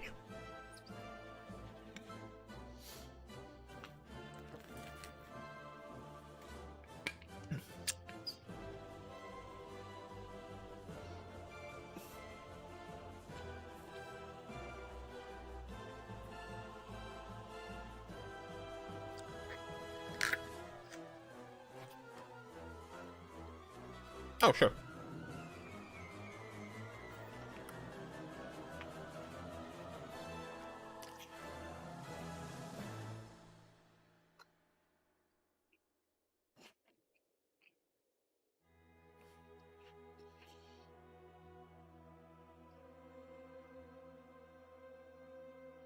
Militaire, what would you like to play?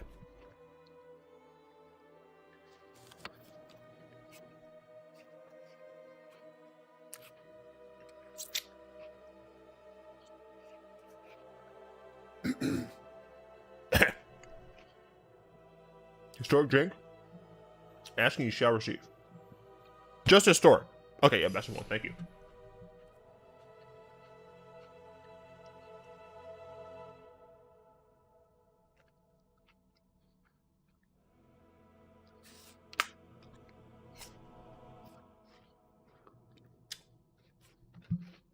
How could you do this?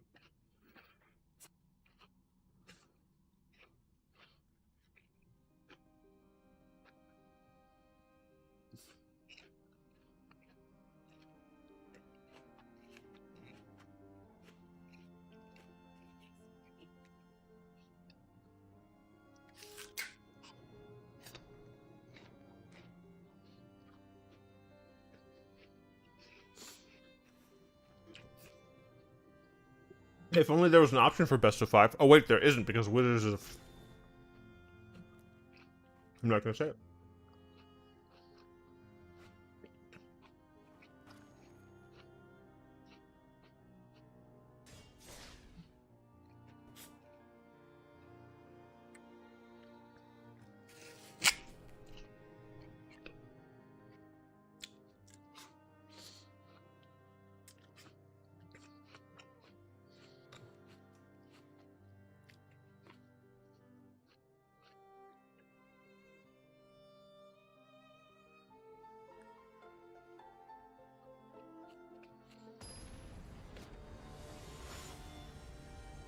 People over here looking stylish.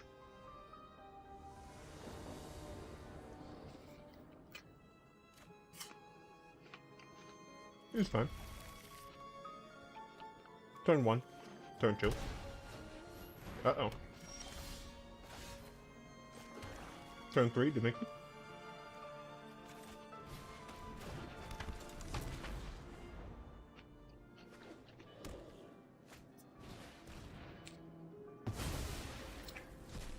What the fuck?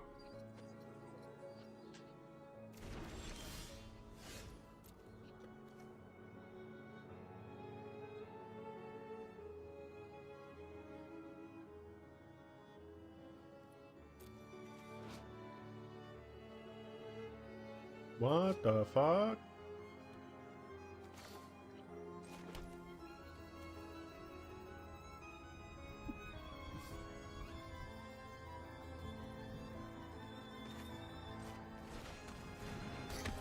I'm dying.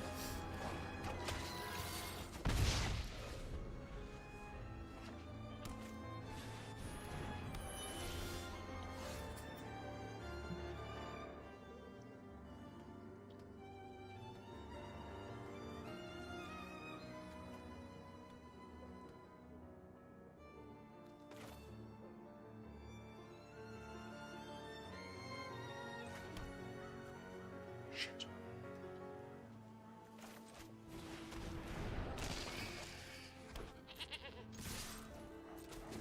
worked on? Very confused.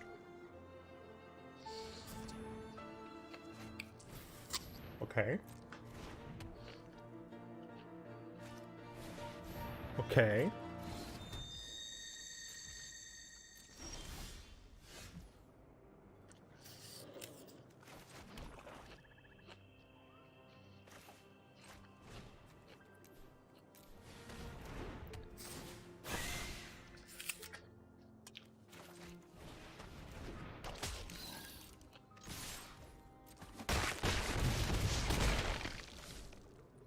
Four, or 1, 2, 3, 4, 5, 6, 7, 8. Oh. I'm very sorry for this. I believe you are dead.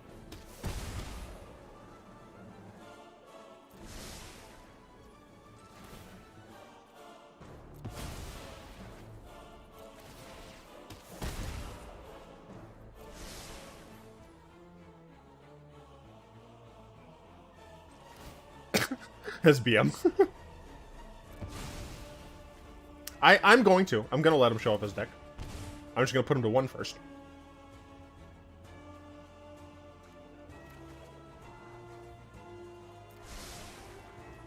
Oh, this is historic. Zubat. I can't even... I don't know if I've seen that other word before. Is that supposed to be a format? Historic, I understand. Yeah, I don't know what standard is.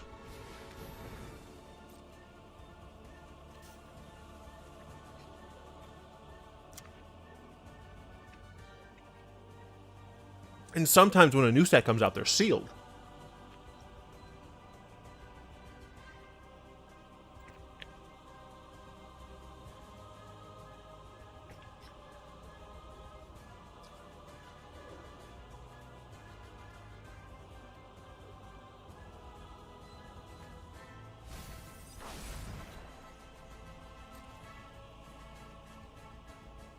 Seems to be some sort of reanimator deck. Well, I'm very sorry for this. But I've been holding Bajukabog.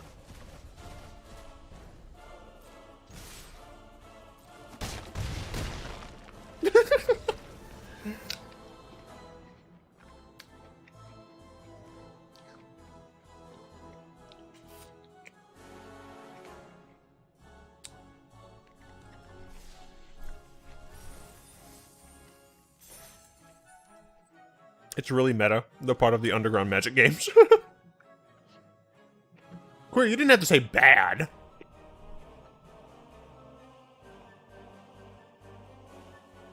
You could have just said slow or suboptimal.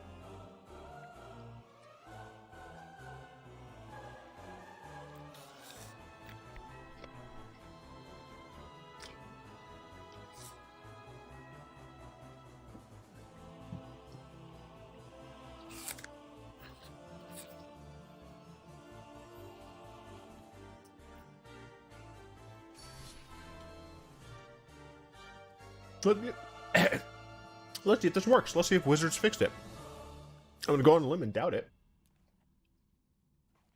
It's looking good so far. Fuck off. Alright, well, Query, we're gonna have to do the swords.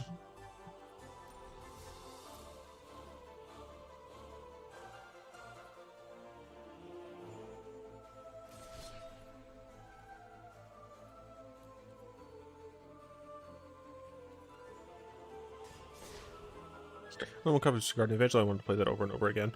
Remember, decks aren't usually the best at the start. You just need to bring them back from the dead. A cough. Zubat with the puns.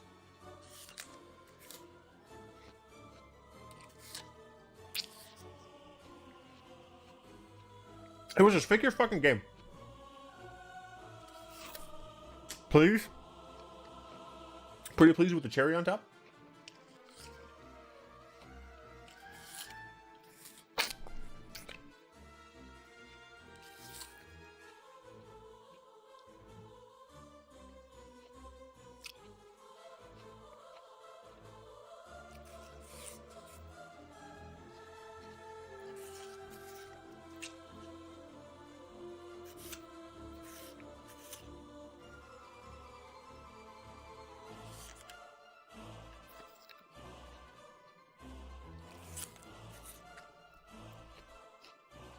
Query? Are you also stuck on the screen? Yeah, got there.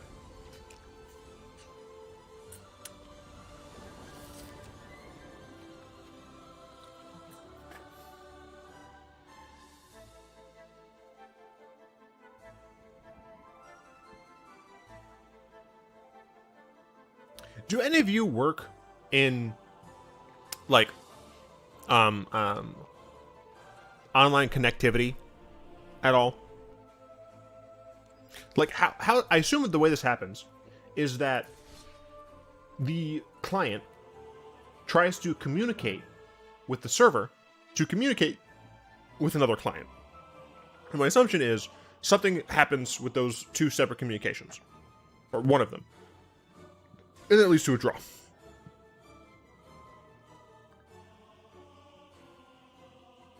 But there's no way this is not a fixable problem.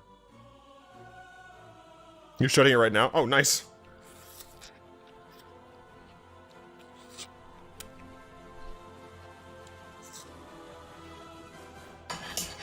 Shit. Now there's spinach stems all on my floor. I'll get them later.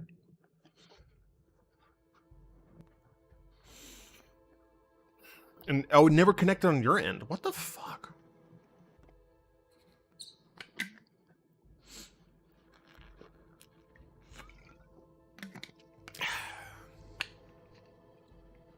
He's great. It's great. It's good. Happy. So happy. But this game, it just works. It just works. Looks like shit.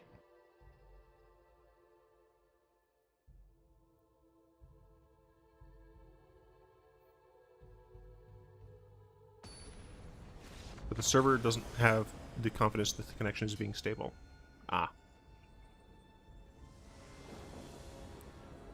Your connection's broken. Oh, okay. If you want query, because this is going to be the end of the stream because I got a bunch of other stuff to do. If you want, you can duel me in Master Duel. Because that client might be more stable. Even though it just came out. You could also duel me in Runeterra. Or, let's see, do I have any other things that are like quick 1v1 duels? You can duel me in Wombo Warriors. If you have Fatal Core, you can duel me in that.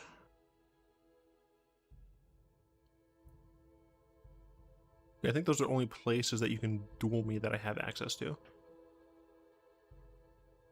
It's up to you. If I send you a message and I want to make sure you got the right message, you could send something back saying message received. But then if you want to make sure that I confirm that confirmation, the same thing happens. Oh yeah, I watched a video. I'll just try again next stream, maybe getting my RAM usage below 99. Holy shit, what's taking up all your RAM? I assume it's Chrome, frankly. I think I watched a video on that, Zubat. Like maybe a three brown, one blue video, maybe? No, I think they cover mostly genetics. But I feel like there was a video I watched that explained that concept using like armies. The armies had to attack at the exact same time. So it was like that. It was like you have to send a scout essentially, like, to confirm that, but then your scout needs to come back to confirm the confirmation. But then you don't know if then the other team doesn't know if that scout got back.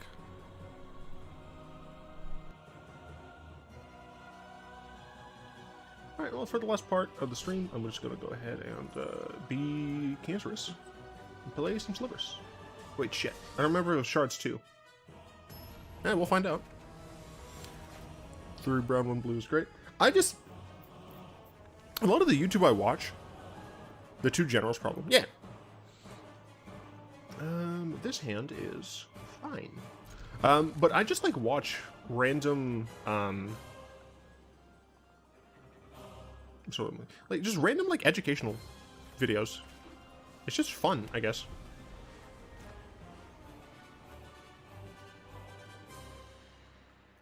I do need more mana, but if I recall correctly, I added more mana to this deck. We will just play a sliver here. So to get coffee and some painkillers. Ooh, hope you're feeling better.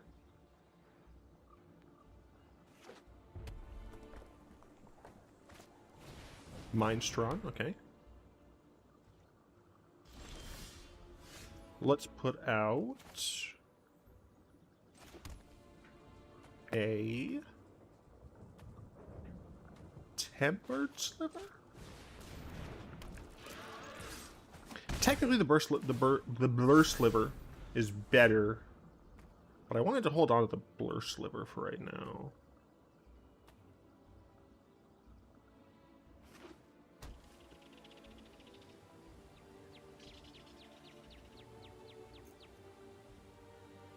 Oh, right.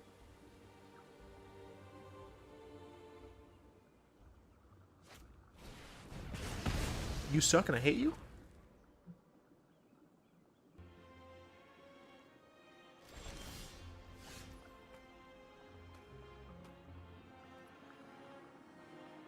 Gee. We have 3 white, so we definitely don't need that. We only have 1 blue and 1 green. We also only have 1 black, but blue and green, I think, are slightly more played. 1 green, 1 blue. Like, yeah, this is fine. We're going to give the blue one to the field. Then we're going to play this Godless Shrine tapped. Then we're going to Schmork.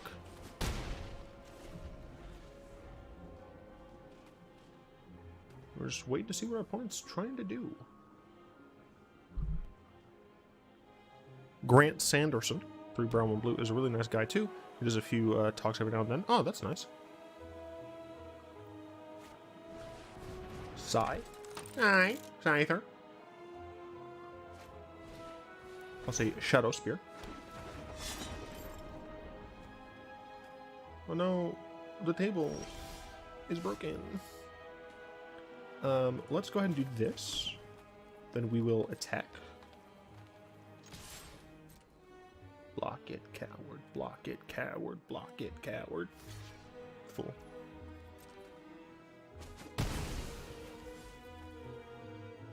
I feel like they're going to counter my Mirai's Wake.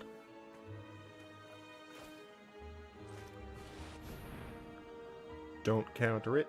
Don't counter it. Get fucked.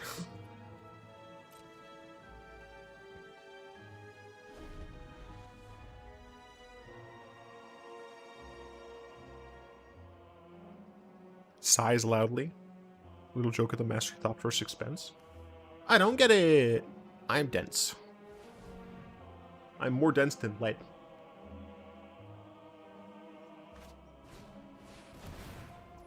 Okay, sure, that's fine. Yep, resolves, that's fine. Your artifact shits cost a little bit less. For now. Does I feel lightning bolt? Your foundry, man. Fuck it, I'll do it now, actually. Bye-bye.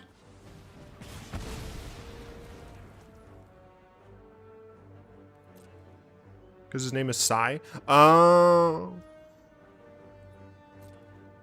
Gotcha. Makes a lot of sense now. I understand. Let's play the World Tree. Fuck it. Why not? We'll play a first sliver. Because again, fuck it. Why not? Hell yeah, dude. Predatory sliver. Don't mind if I do. Then we'll blur.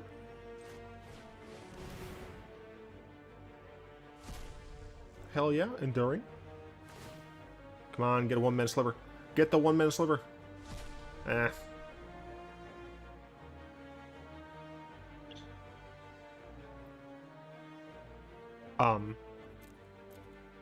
That was weird.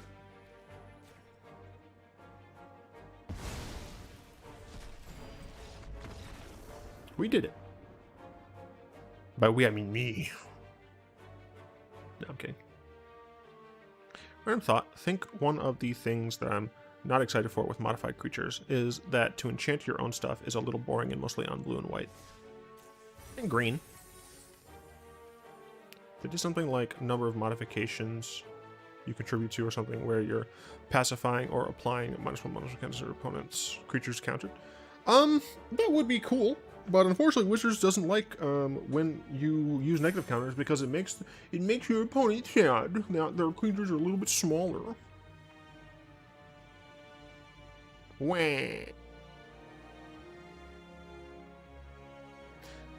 But no, that's the end of the stream for today. Tomorrow is going to be a Mythic or Mistake. Don't remember which episode it is, because I recorded these a long time ago. Innistrad. We start Innistrad. Yeah, so tomorrow I'm going to be recording Dark Ascension, Avacyn Restored, the next... I'm going to be recording the next 4, most likely. That'll be 4 hours. And then I'll probably be recording more Stone Shard. Then I'll probably be recording some crossword puzzles. I haven't done a crossword puzzle in quite a while. And then I probably can eke in a single Slay the Spire episode as well.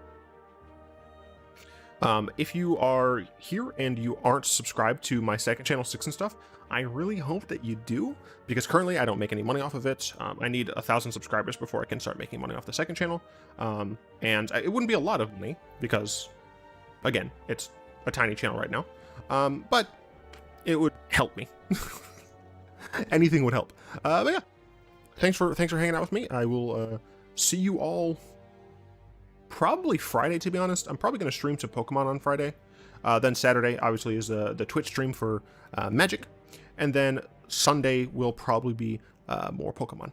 So, au revoir. I have to end it over on here.